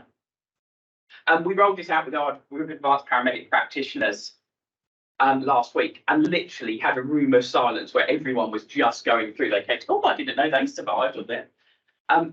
And so I think there is some real appetite to do this. The change in this is more difficult to measure, because this is, you talk about nudge theory of change, and that's exactly what this is. This is nudging people towards better decisions, which is a solid way to make change, but it is slow. We've got a number of methods of looking at recontact rate, ED with no intervention, use of alternate care pathways. And so we're going to measure those and see if it has a meaningful difference. But this is going to be slow. This is about behaviour change and information. And if you want to do that, that makes slow change. So it is going to take us a bit of time to come back to you and say, actually, we changed our safe discharge rate. But I'm absolutely sure, as a paramedic for 25 years, if I was being told what happened to every one of my patients, I'd probably be making some different decisions. Mark, I think it's fantastic. And yeah, we have been hearing about it, so it's great to see it. And thanks so much for taking time to show it to us today. You mentioned the IG challenges. Are they now resolved, or do you think every time you go to roll this out, you're going to have further challenges? So, what resources do you need to? So I think we have fixed the legal IG challenge, and I believe we fixed the ethical IG challenge. I think what we have to do is take people on that journey with us. And there are going to be some ICBs who are uncomfortable with this. And we certainly had some antibodies in North West London asking, what do you mean the ambulance drivers have got a direct care relationship with the patient? No, they really do have a direct care relationship with the patient. They're as much of your patients as they are ours. The way we built this in North West London is on the federated data platform, which has made our life easier with IG. And I'm hoping that this will be seen as a really good use case for the federated data platform now that it's been awarded. We are going to have to take people on a journey. We have got the section 125 in terms of being able to do it across London. That's been granted. We're going to have to do some work in terms of telling people this is what we're doing with their data. But fundamentally, I think we have cracked the IG, but it has been, I think both Fenella and I have got scars from this. It has been quite an interesting journey to go on with the IG.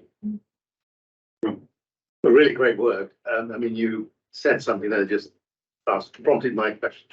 The federated data platform, how will this link? Because the different ICSs in London are all doing different things. So you're talking about the North West London data platform. How will this link into the recent national contract award?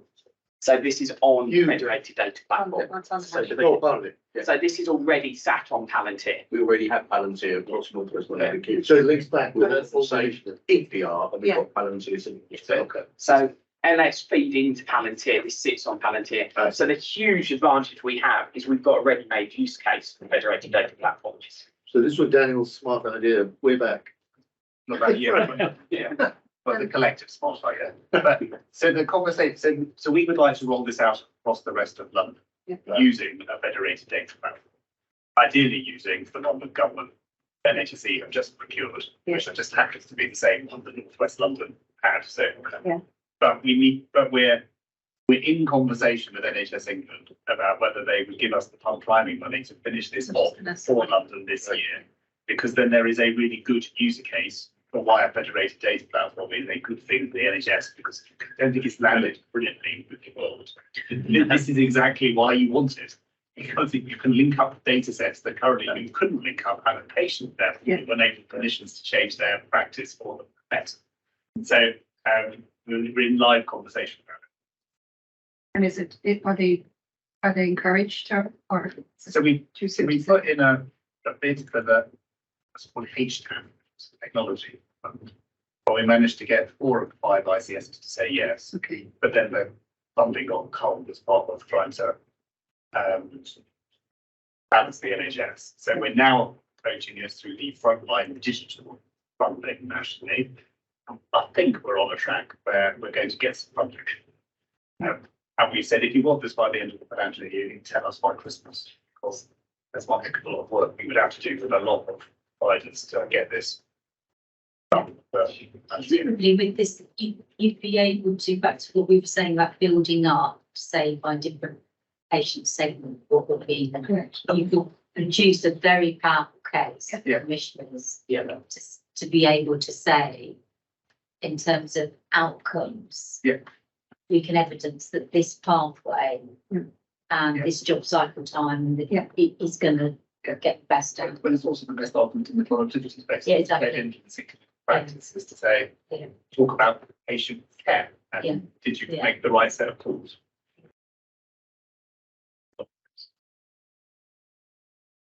Yes, so declare the interest of us London. I thought people have to example, working at the same bit. It's good.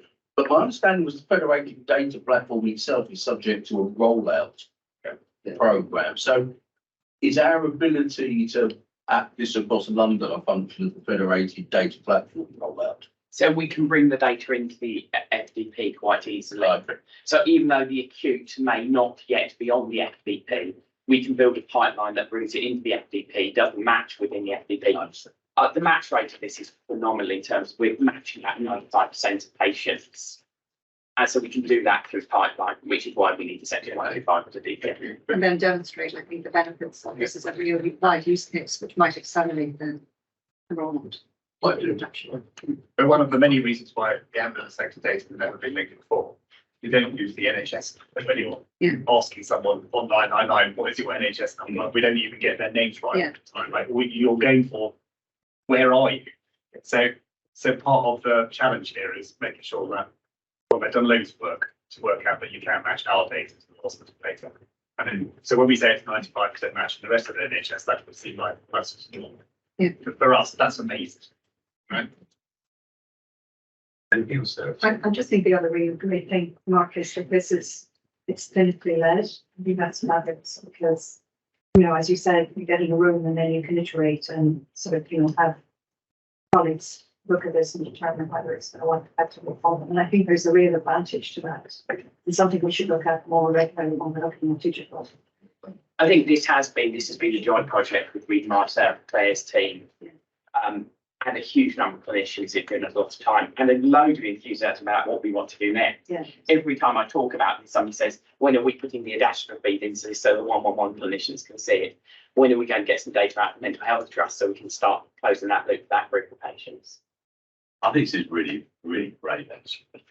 Your point about 3%, not receiving treatment. The figures I've had thrown at me by non-clinicians, some accused, has been quite interesting about just how high that percentage is, and to come up with evidence and proof of what that actually is really helpful. Not from an antagonistic point of view, but developing the evidence base of what actually happens when we take people, and then that feedback to our staff. I think this is. I want to thank you and your folks for all the work that's gone into getting us so far. I'm sure we all look forward to hearing a lot more about it. So thank you so much. This has been a good brief. Right, trying to remember where we are. Actually, paramedic, right, John? Yeah. So my report's in there covering this period. I will draw out some highlights. So the quality accounts, we've just done the 6-month review, went to the Quality Assurance Committee. We set ourselves as a board 5 priorities for this year. They are all on track, apart from achieving category 2 on the 30 minutes that we've already discussed this board meeting. There's essentially 10 key performance indicators underneath the 5 priorities. 5 rated as green, 4 rated as amber, and then the category 2 in the red. That will continue to be monitored via the Quality Assurance Committee. Section 3, then the quality assurance quality report is covered by Mark's report, and me and Fernando now share this in the changing portfolio. So I'm not going to draw anything out from section 3 at this time, but it is covered separately on the agenda should the board have questions for that. Safeguarding in section 4, the Safeguarding Assurance Group continues to meet quarterly. It includes our commissioner from North West London, and we meet with Brent Safeguarding Boards as our host. Safeguarding remains strong across the organisation. Worth highlighting that we've had 57 safeguarding allegations against staff this year, so that number continues to increase as we've covered at the People and Culture Committee recently, and we believe that is because we have been very proactive with our Central Safety Charter, so people are more able to speak up and raise the concerns that were already there, whereas historically they would maybe have hidden them. The DBS checkings, that's the disclosure and barring service, we've moved to having it on automatic update and is progressing well. And then our training figures for safeguarding remain strong, so you can see them there for our core, which is level 1 and 2 and 3. Still some work to do on level 2, but high for levels 1 and 3. Prevent, that's our training against terrorism activity, and spotting that is high in the above 90s. And Oliver McGowan that we introduced this year at 75%, which is we're positive that this first iteration of that, and we continue to work on that. So section 4, safeguarding. Incidents then are covered in section 5. We've reviewed 118 patient safety incidents in this reporting period, so September and October, and you can find the details related there, including the open informatics that we continue to have. A new one added around 10 Delta 2 and 10 Delta 4. That's codes for AMPDS, which is our priority dispatch system. Essentially, they are chest pains that we know have a higher rate of turning into cardiac arrest, and hence why we've got a informatic on them, because we want to make sure that we are not missing those, as we have seen some incidents in relation to that. Freedom to speak up then. 64 concerns within this quarter. We covered that at People and Culture Committee. They are essentially all related to behaviours of staff between each other rather than patient safety concerns. Health, safety and security, lots of training going on in there, both around stress, and we've re-established the musculoskeletal working group because we know that manual handling remains a high reporting for RIDA reports, so injuries, diseases and dangerous occurrence regulations. FFP briefing, you'll remember these from our time in COVID. So we are going through a process of ensuring the compliance is back there with testers across the organisation, more work to do on that. And our salts, unfortunately, I mean, you'll see in the IPR that you've got online, that it's not going up, but there has been 427 this year. Mainly due to clinical condition of 57%. Police attending about half of those. We've now had 10 successful prosecutions. Last time I reported at board, it was only 3, so we are seeing an increase in the number of prosecutions across the year. Body worn camera distribution is now at 97%, so we're very nearly there that every member of staff, if they wish to use it, will have access to a body worn camera. Resilience and specialist assets, which is section 8. We've been for another run of incidents. So we had 4 reported significant incidents last public board meeting, another 4 this time. 3 were fires, 7 patients conveyed in the first one, 5 patients conveyed in the second fire. In the third fire, unfortunately, 6 patients died and 1 was conveyed to hospital. And the 4th incident was a road traffic collision where we conveyed 8 patients to hospital. It is giving us experience of significance, and we're essentially declaring 2 a month for the moment. That's been consistent for the last 4 months. The new section I've added 9 is on business intelligence. That moved to my portfolio recently. So this gives an outline of the services which are covered there. The key bit is we're working with system control centres. That was a mandate from NHS England around how we shared our data. So building some we just heard from Mark about how we share data with our system control centres so that they can coordinate across integrated care system areas. And to note that we are in the process of recruiting a head of data services, and we also have that for our director of business intelligence. You'll find that on the end report. The last bit then is clinical education. Continues to be strong. Really pleased that they've recruited 18 sector tutors. So this brings education from inside the education sectors out into the sectors. Increased improvement on our blue light driver training, but still to note that we've got 357 on our waiting list, although a number of those quite significant. We don't have the C1 license. I can explain more than that. Actually, we wanted to go into that detail, but good to see that 600 people have been for education centres this year. When I last reported, it was only 345. So they've been busy in the last 2 months and busy. Something to try and get back. Thank you very much. Any questions for John? Thank you, John. 2 questions. The number of investigations, and I'm just correlating with the later report on quality. And there's quite a lot of overdue incidents and complaints. So how do we correlate between incidents, investigations, and complaints? First question. Second one, the resilience work. I mean, there's a lot going on in that space. You talk about an annual assurance review coming to the audit committee before the submission is made, but I don't think there is an audit committee before that happens. So I don't know how we're going to square that off. So the results are going to the audit committee, which there should be one before the next board meeting. There is. So maybe we should take that offline. Well, so my idea, or I do answer that, is that it goes to the audit committee before it comes to the public board. So it is a document. This is the annual assurance one. This is where NHS England come and do an inspection against both our core standards and our interoperability standards. They've now done that inspection. Good governance from my perspective, it becomes to the audit committee as a report, and then it comes to the public board. I do have to report it in public at some point. So. Yeah. We'll figure it out. We'll figure it out. So that report can go away, but we have had the inspection and I have got the report, and I will say it is positive. So at this public board meeting, but we need to bring that formally. In terms of the difference between incidents, so we have an incident reporting system called Datix. So when you see open incidents, any member of staff can put an incident in. That's what we refer to as incidents. A lot of them are closed by managers who go in. So when they're overdue, it's because they've taken longer than they should have. So people can put in incidents for all sorts of things, like the fire door was popped open, and they do that and it's closed.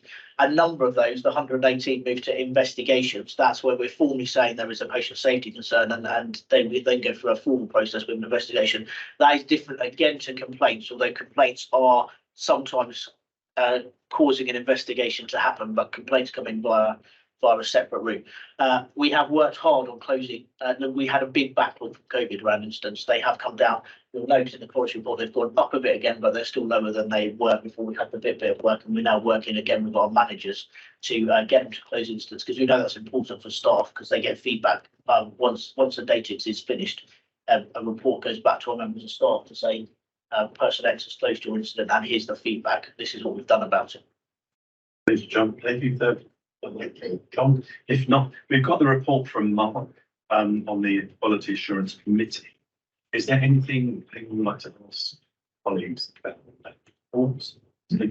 Read anything from you, John? The other ones have had to that report. The only thing I can just add, I can answer the question around the percentage of patients to parent. So 64% of our conveyed patients are less than 15 minutes.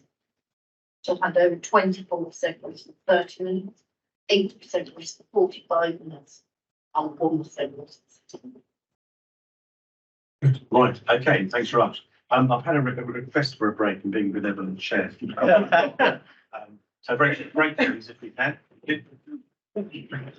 Right. Welcome back, everyone. People and culture. Yeah, thank you, Chair. I will pick up, we should highlight some of it has been covered already. So in terms of recruitment, we are in a really good position. So our current pipeline is 850 candidates at competition offer stage. Nearly 600 of those are frontline and nearly 200 of those are full managers. And our courses are now hitting 100%. It's been a system been for a year, which is great news. I should say this number is based on our workforce plan. It doesn't take us above that number, but I think what you're hearing is what intentions that we have very strong confidence in our ability to grow the workforce as we've done over 2 years. But if at any stage that we're not in a position to grow due to financial constraints, we're able to change some leaders to make sure that doesn't happen. In particular, our recruitment worldwide campaign at the moment, we're only recruiting to Australia. That has been a position for some time, but we welcome applications from around the world, and that we certainly don't go to red list areas as per Chelsea guidance.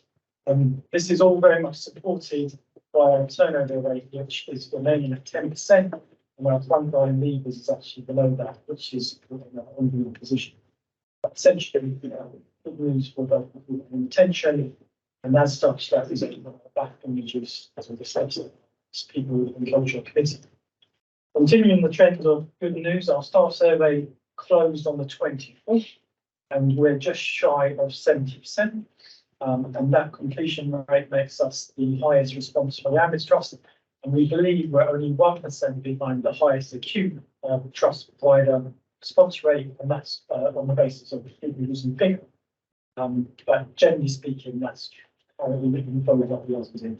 In terms of our service line, only one service line is shy of 50% at 47%. Every single railway station service line is above 60%. So when the outcomes come out December, January, we really should have some really good data to give us a true reflection of how our staff truly believe they feel in our ability then to shape our IS cultural programme as well as measure our improvement journey today. In terms of well-being, the key highlights include COVID jabs continue, but just a reminder, COVID jabs are not administered in NES, which is guard piece. So we have done some bespoke sessions. So the Ambulance staff charity are running their first session with EFC staff, recognising emotions and supporting each other. And this is essentially how we work together as a team when emotions are slightly higher than one would like for various reasons. And in addition, they are working with part and TRU colleagues in terms of stress and anxiety, which is our number one sickness absence reason, which we will continue to work closely to reduce. The other key thing from the wellbeing team is working with the HR teams on the stay conversations. So whilst we cite a positive turnover rate, we're very much keen to reduce that further, particularly for our senior paramedics. And some of our presentations alluded to both. Sickness absence, keeping our staff well, we are normalising that 6%. We have had some slight increase during the holiday, the school holiday season in particular. There's been lots of unfortunate short-term bugs around that time, but we are hoping we reduce back to the 6% and try and get it over. In terms of the OD programs, we're on our 7th cohort now of our leadership program. In this month, we've also launched our talent management mentoring program, Tony Trust. Again, we've got some small innovations across the trust, in particular, Letter Out and Barking on One. This is a service that managers speak confidentially in a safe place to talk about how they're feeling, any concerns about recourse, about how it's documented. And it's a safe place for them to air their grievances, but also for us to coach them, give them additional guidance if they need it to support the challenges they're facing. That's been well received. We're going to do analysis of the feedback and look to roll out trust. We're in our 2nd stage of the e-appraisal system. This is really just watching our current appraisal system electronic. And we're at 350 people have piloted it. We're not having issues, and we look to go full trust wide as of April. I can't recall what Daniel mentioned in his presentation, he probably missed the cut today, but Benjamin Leeds won the Mayor's Learning for Good Work Award. He is one of our exceptional apprenticeships. What makes him particularly exceptional is he's very open about his journey of neurodiversity as a medic, and he's a great example of people who have additional learning needs going through and getting such recognition. So we've done a lot of coverage and we really appreciate this feedback. There are some core things in the pack. The people strategy went previously, and there was some very good feedback from the committee. They're just reshaping that again with the launch and see the reports about next year. And John's picked up the DBS, which is actually quite a lot better, about 98%. So good. I'm not sure to give some assurance to the country that they're still they're the core behind that. Thanks so much, on lockdown. Just going back to the sickness and the holiday, can we get to the bottom of that? Of the extraordinary spike. Yeah, we've had a lot of very short-term absence, and the teams are just working with individuals to look how we can support them. I think what we were seeing is a lot of kids were picking up clubs and they're bringing them to their household. So I think it's a monitoring thing. You tend to have spikes, but you are correct, that was an unusual spike in October. Thank you. Questions? Just a question, Damien, just on the turnover rates in 111 and EOC. I read in John Fernandez's paper that some of the numbers may be inflated because of the people leaving before the end of their training. So do we have sort of do we have an understanding of as to what the actual number is? Yeah. And second piece being, and it might be too soon, but the stay interviews you're conducting, are they highlighting anything of interest around how to retain staff in those areas? So what we discovered inadvertently, in all honesty, was that the training for 999 was captured in the 909 directorate and not in clinical education, and it artificially inflated their leaver rate by circa 5%. Now they need to go somewhere, and the logic was to put them in 909, but actually it was giving false assurance to the committee. We've only discovered this last week, so I had a chance to actually brief and yet on. So we've corrected that, and they need to go somewhere, obviously. But that's a positive, I think, outlook in terms of their trajectory and their all does. The stage is a bit too early yet, but I will take as an action to update the next one. Because I think there's a nice link in terms of the data quality to the data quality group and the standard marks. So this might be an area that I guess it's you've already picked it up, John. If not, thanks very much. Anne, please. Thank you. So, I mean, I'll take the paper as read, just a clarification of a couple of points. As Damien said, my report does mention recruitment from Nigeria. To be clear, for this public board, that relates to recruitment activity before it went onto the red list, and we will not be actively recruiting from any country that is on that list. That is different, obviously, for the people under their own volition applied to the NHS, and we would to the LES, and we would welcome that. So it's important we minute that. Damien's covered quite a bit, but two things perhaps for the board to note. So we had quite a discussion about vaccines. We're considering in the private part the draft winter plan. And we might want to pick this up here, but we are seeing both the flu and COVID vaccine hesitancy. And Vanilla might want to say more about what we do. We had quite a wide-ranging discussion about what we could do about it. But I think it's clear with the levels of uptake, it will present quite a significant risk as we go forward into the winter. Cannot improve that. And putting that alongside, we'd asked for sickness absence to be broken down between long-term sickness absence and short-term sickness absence. And what you can see is that whilst the headline figure has ticked up, the overall trend for long-term sickness absence is downward and continues to be downward, whereas short-term sickness absence is at best flattening off and at times picking up. So if we put that together with, you know, the uptake of vaccines, I think that does say to us that we may well have some challenges in that space going forward. The only other thing I was going to say is that you've seen, or we had quite a lengthy discussion about burnout and whether we should reduce the risk on that. And that was because we're not, you know, sickness absence was down. That's a signal of burnout potentially. Retention was better, etc. However, mindful of looking at some of the other indicators, particularly staff survey comments, we decided that until such a time as we see the outcome of the next staff survey, we weren't prepared to review that risk. I think there was some of the executive members of the committee would have liked us to take a different view, but that was the view. So those are the only other things I was going to say. Questions? Just on the on the EDI matters, then are they included in this? No, so the meeting got moved, and so we had the meeting last Thursday afternoon. Yeah.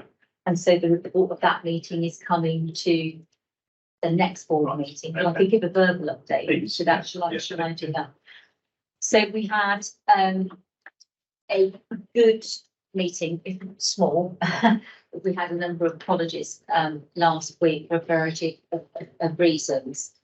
But it's an important meeting because what we had asked, if you recall, all members of the board, that the meeting before last, non-executives in particular had asked the executive to consider some actions about going further, particularly in EOC. About what could we do to get a step change in making inroads in terms of particularly people being shortlisted and then even if they're shortlisted being appointed. And so we took a paper last week which made a number of recommendations. And probably one of the most significant recommendations that it made was that for EOC, for BAME candidates who meet the minimum specification, they should receive an automatic interview. And I think it's fair to say, and Roger and Daniel might want to comment on this, we had a wide-ranging debate about it, about whether this was the right thing to do, whether it be divisive, whether there were other ways. The conclusion was that, subject to some further work, that we would be recommending that there would be a guaranteed interview. And that would be combined with further strengthening of members of the interview panels to ensure that they are appropriately represented and that all interview panel members would have gone through DBIAS training.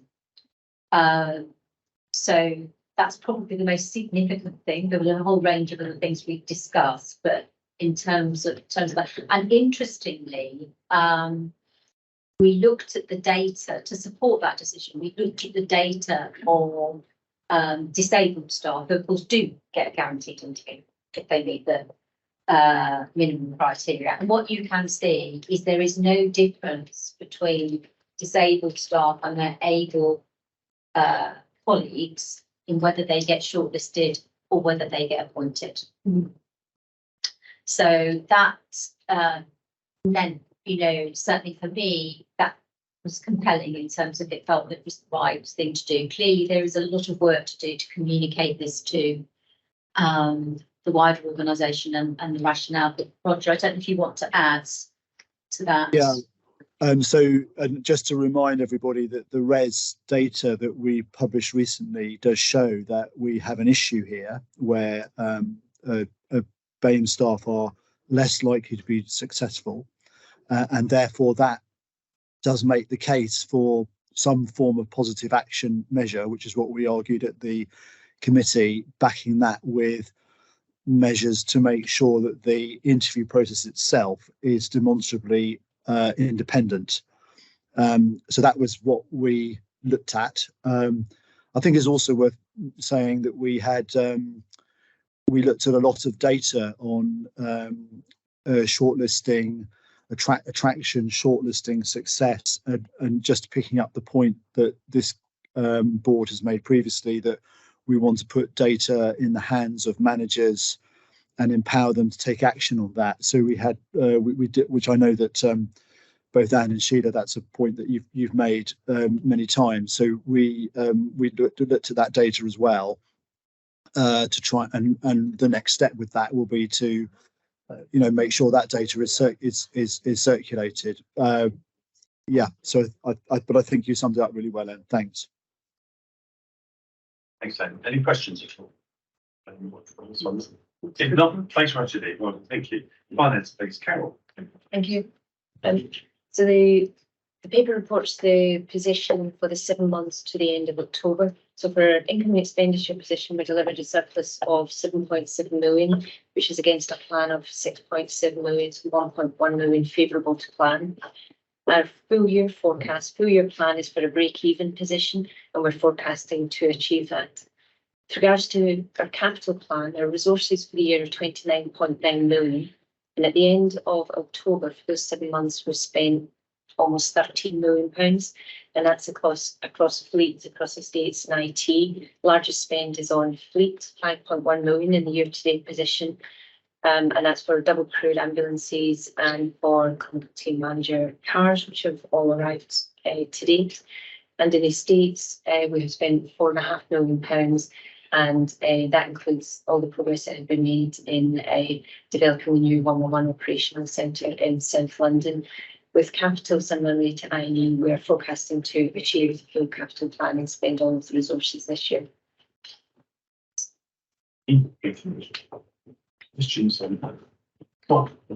Yeah, apologies, colleagues, that there isn't a report that the Financial Investment Committee was last Friday.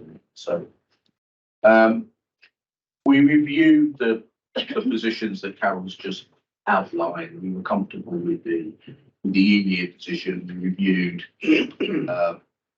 how the outturn for both revenue and capital would land. I mean, notwithstanding, there's some income discussions, both in terms of 909 and ART, which are disappointing at this stage in the financial year. But we were assured by the actions that the agency, the organisation taking, that we would land break-even revenue CRL, and accordingly we've scaled down the back risk associated with both those risks.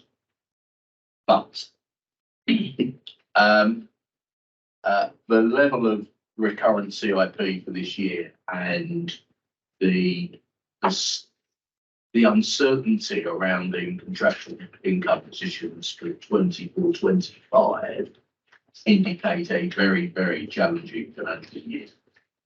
And so we asked for, and we've now put in an additional back risk in respect to 2025. We are scoring quite high before we start seeing the medium-term financial planning work that Rakesh and team are working on.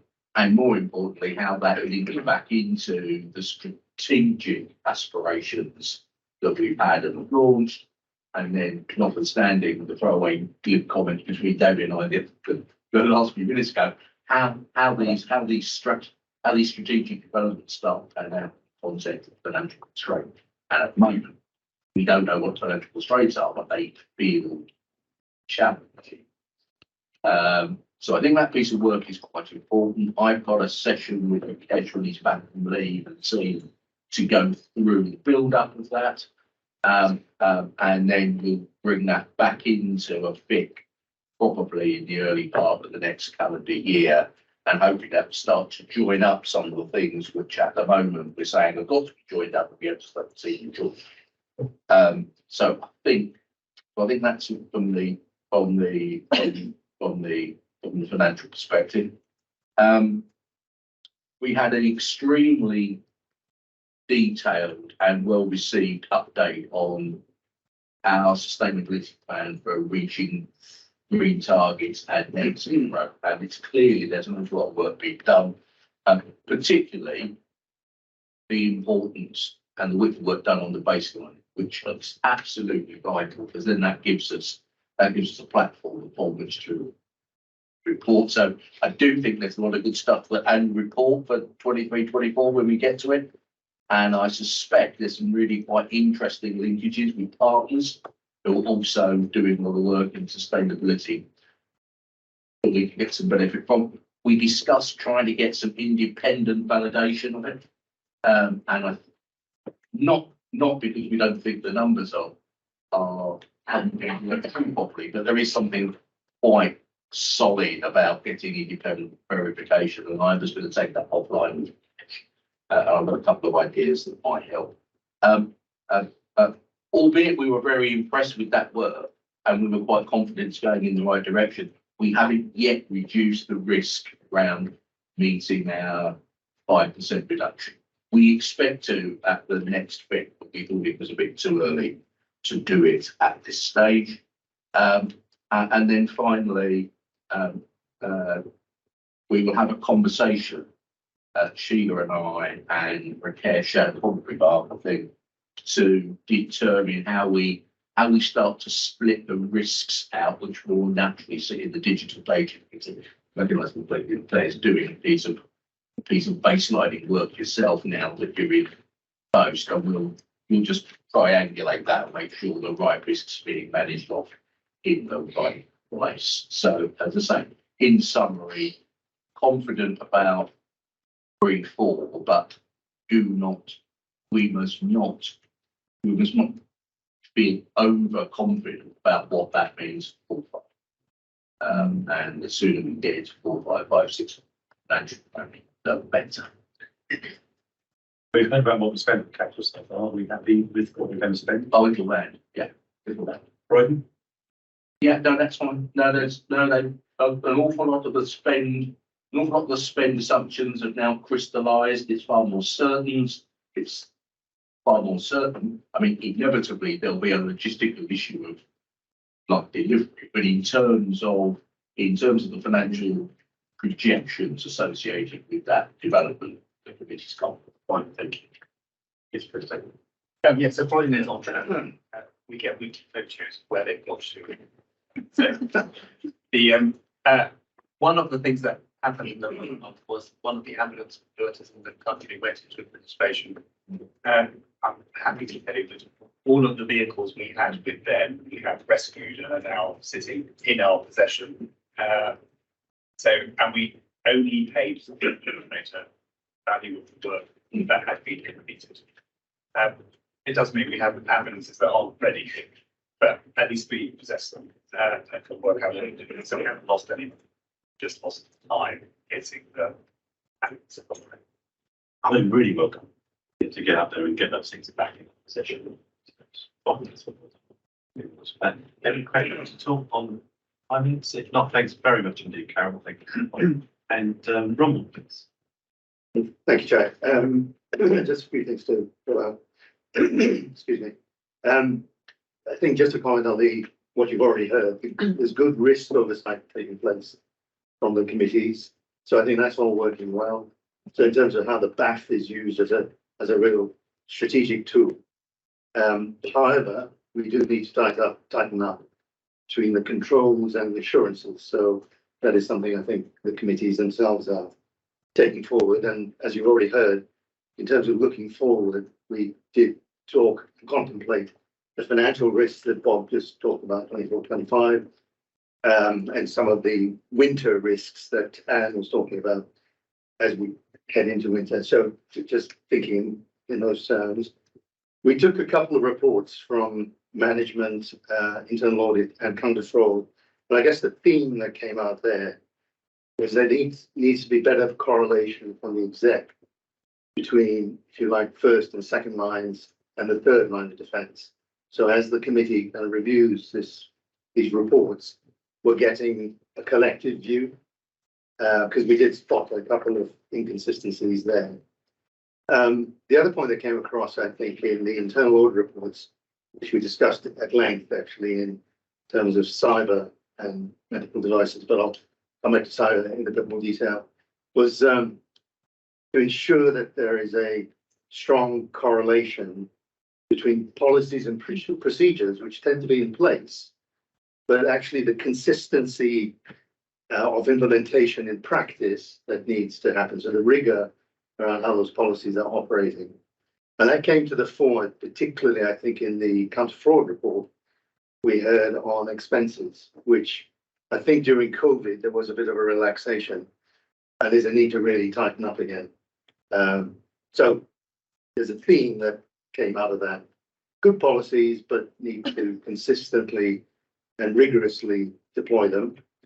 In terms of cyber, we went into quite a big discussion there, and a really helpful discussion actually, because I think the focus of the cyber internal audit and the recent MDT outage and the good work, Claire, you did in the business continuity incident over a weekend, I think just highlighted the vulnerabilities that the cyber threat arena just continues to pose.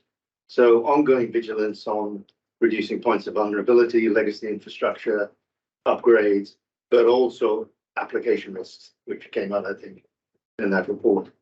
And the other report just to pick out was the medical devices internal audit, which kind of pointed to the integration of the Make Ready team, but also some helpful pointers on getting the basics right program. And I think, Daniel, the point you made in your report around tethering, which may offer a real opportunity here to realise the benefits. The other thing we took was the charity accounts, which Bob and I had reviewed at the Charitable Funds Committee, so we're recommending them to the board. They're not in this stack of papers, so I don't know, is that an oversight or what? But anyway, the other last bit was we always take a very helpful update from Mark in all his areas, but particularly around information governance, which I think in the context of the earlier discussions remains an important point. And I think we'll hear more about that from Mark in his next report. I think that's all I wanted to pick up. Thank you, Ron. Any questions? If not, thanks very much. Great, thank you. So we'll move on now to corporate. Mark. Yes, I'll just pick out some key points from my report. So starting with complaints, I guess my view would be that we've got the complaints process largely under control, and the charts there show that we continue to eat away at the backlog in complaints. But if you look at the number of complaints we're completing within the target time, you'll see that we're doing much better on that. In terms of complaint themes, the biggest drop has been in delay, which I guess reflects the fact, as we were talking earlier, that our waiting time performance is better this year than it was last year. But we've actually seen a drop in most complaint areas, with the exception of call handling. I particularly wanted to highlight legal services, and for the first time, we've got a control chart here on the number of inquests that are being held over each month for the last 3-4 years, that is. you'll see that everything was going along kind of relatively flat until 2023, when we've had, I think it's called a significant cause of variation. The reason for this is the catching up on the backlog that accumulated through COVID. But the impact of that is that it's put extra pressure on both our legal team and our clinical team. And we're beginning to come across some examples now of mistakes being made. There was a case recently where there wasn't the appropriate escalation of information to the coroner, which resulted in us being issued with a prevention of future death notice that almost certainly would have avoided if we handled it properly. Together with Fenella, I've agreed that we're going to commission some external support to do a short piece of work just looking at both the capacity we've got in this area and the pathways that we've got. That will report, I think, early in the new year. Meanwhile, I'm giving extra supervision to the team and to the process in conjunction with Fenella and some of her senior clinicians. Moving on to information governance, there's quite a full report there. I'm not going to pick through all of it, but I did want to mention something that's actually not touched on here, which is that our information governance team are hoping to do a piece of work with other IG teams in ambulance services to do some benchmarking, particularly in looking at the number of IG incidents we have and how that compares with other ambulance services. We try and promote the idea that reporting an IG governance is actually evidence that we are onto it and we're taking it seriously. So the fact that it's high is not necessarily a bad thing, just like the number of incidents reported isn't necessarily high. But it would be useful to get some assurance that what we're doing is not completely inconsistent with other ambulance services. We should have that information in the next couple of months. On policies, you'll see that we've slipped back a little bit in terms of policies in date. We have now got dates for all those policies which are out of date, and by January we should be back to close to 100% in date. But actually, picking up that point about probably something which is more important, which is actually, do we enforce the policies that we're putting in place? The last couple of ExCos, we've had some conversations about some of our policies and the extent to which we are implementing them. And there's one or two policies we've decided to look at again, just to check that if we put something in the policies, it's something we're actually willing to follow through and support on. So there's one or two policies that will be coming back to ExCo just for that check that they say the right things, and we are going to fully implement them. FOI, we've had some staff sickness, which means that our compliance with the statutory deadline dipped a bit in September, but that's now recovering. You'll see that we're attempting to break down where our FOI requests come from. Under individuals, I suspect there's quite a lot of media organisations and think tanks. They don't often identify themselves as such. Yeah, that's what I wanted to pick up on. Any questions? I think really good progress again. So where we were a year ago to early on now. So well done to you, your team. If there's nothing else on that, then thanks very much. And we'll go on to Data and Digital. Thanks. So yeah, just a couple of points to draw out from my report. Firstly, to say that we had a further update from Claire and her team on the creation of the digital and data strategy, which was a really well received paper. Claire and team have been synthesising feedback from our staff, from patients, and also from technology and digital experts. And that's obviously helping to inform the priorities and the focus areas for the strategy. A couple of things we discussed. One was obviously recognising the importance, and Claire is already on the case of linking this with our midterm financial plan, because we know clearly that a digital and data strategy is going to require investment. And then we also talked about really tracking and prioritizing areas within the investment portfolio that will impact and improve efficiency. So thereby taking cost out where that can be achieved, but equally driving productivity where that can be achieved. So linking those two is going to be really important.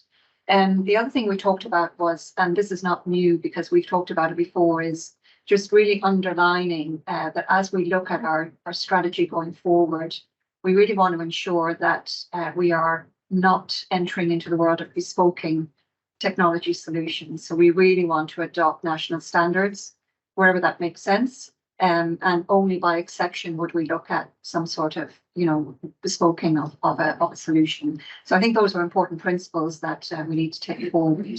The next version and iteration of the strategy will come back to us. I think it's in our next meeting in January. And obviously we'll overview that before it comes to the board for final review. But great work on that so far. And obviously the data element of that is key, and we've referenced already the benefits of putting data in the hands of our people so that they can drive performance and understand how their interventions are making an impact. So that's going to be really important.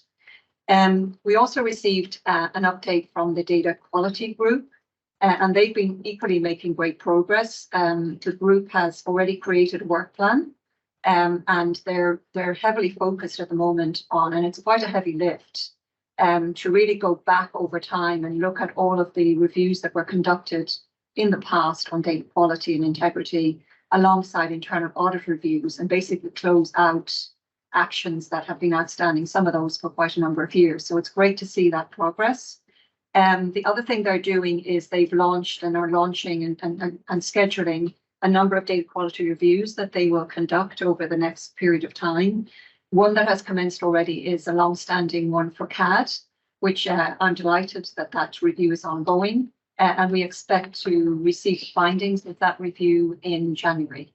And as a consequence of that, we have closed out an outstanding BAF risk on CAD because there were two outstanding actions. One was a review, which is ongoing, and the second one was an after action and lessons learned, which we received at the last committee meeting. So we're comfortable to close that out and move it into business as usual. And the other thing just to highlight is that the data quality group is also now looking to develop these standard marks of this kite mark for KPIs that come to us in our integrated performance reports. So I think that would be hugely helpful to us in terms of giving us further assurance on the quality and integrity of those KPIs. And I think equally as we disseminate data out to our frontline clinicians, equally important that they have confidence in the KPIs that they're receiving and that they have assurance around the quality of that data. And then finally, just to say that we had a very good update, and we spent quite a bit of time actually going through the Verita C1 outstanding actions and recommendations. And I'm pleased to note that of the 13 in scope recommendations, 11 are now closed. And we did heavily scrutinize before we agreed to close a number of those at the committee. So the two outstanding ones are on track. And I'm anticipating by January we will have closed out all of the Verita in scope recommendations. So that's really good progress. And then finally, as Bob mentioned, we will do a review of, as part of Claire's sort of review of risks within IM&T, we will then look at whether some of the risks that sit under FIC would come across to the Digital and Data Committee. So we'll do that before the next January meeting. Thanks very much, James. We'll progress. Any questions? If not, thanks very much. Board assurance, Frank.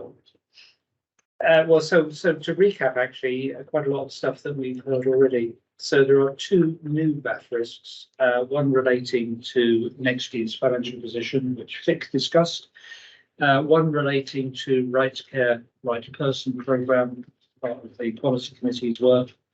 You just heard that Digital were happy to close the risk around CAD implementation, and we've had two committees who've reduced the risk scores of their BAF risks. People and Culture reduced the one relating to recruitment and retention, and Bob's just reported on the BAF risks that FIC reduced, of which I think there are about 3: fixing the basics, with this year's financial position and the capital programme. And we've mentioned there's a steer from the audit committee around the need to make sure that a control measure should match insurance. So that's been a reminder to committees which they've been checking up. Thanks very much. Any questions at all? If not, thanks very much.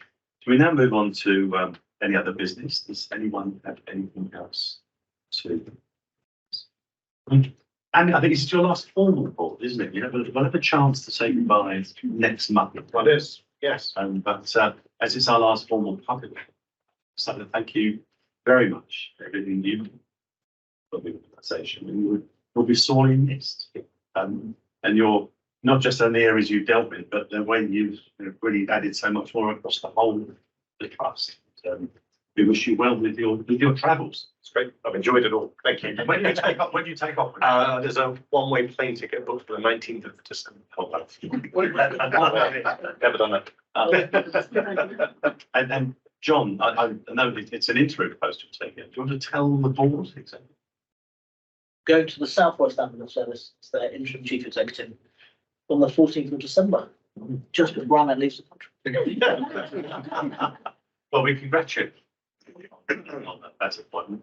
I mean, we know it's an interim position, but you will be very, very sorely missed. And huge thanks for everything you've done for the organisation. We'll have a chance to say it next month. To us, it's public. And outstanding chief paramedic association. But anyway, we'll have a chance to say well done and congratulations. Is there anything else from anyone else? Any questions from the public? No, we've not had any. No, good. Any observations on the excellent conduct? It's very good. Right, okay, I declare this meeting closed. Thank you very much.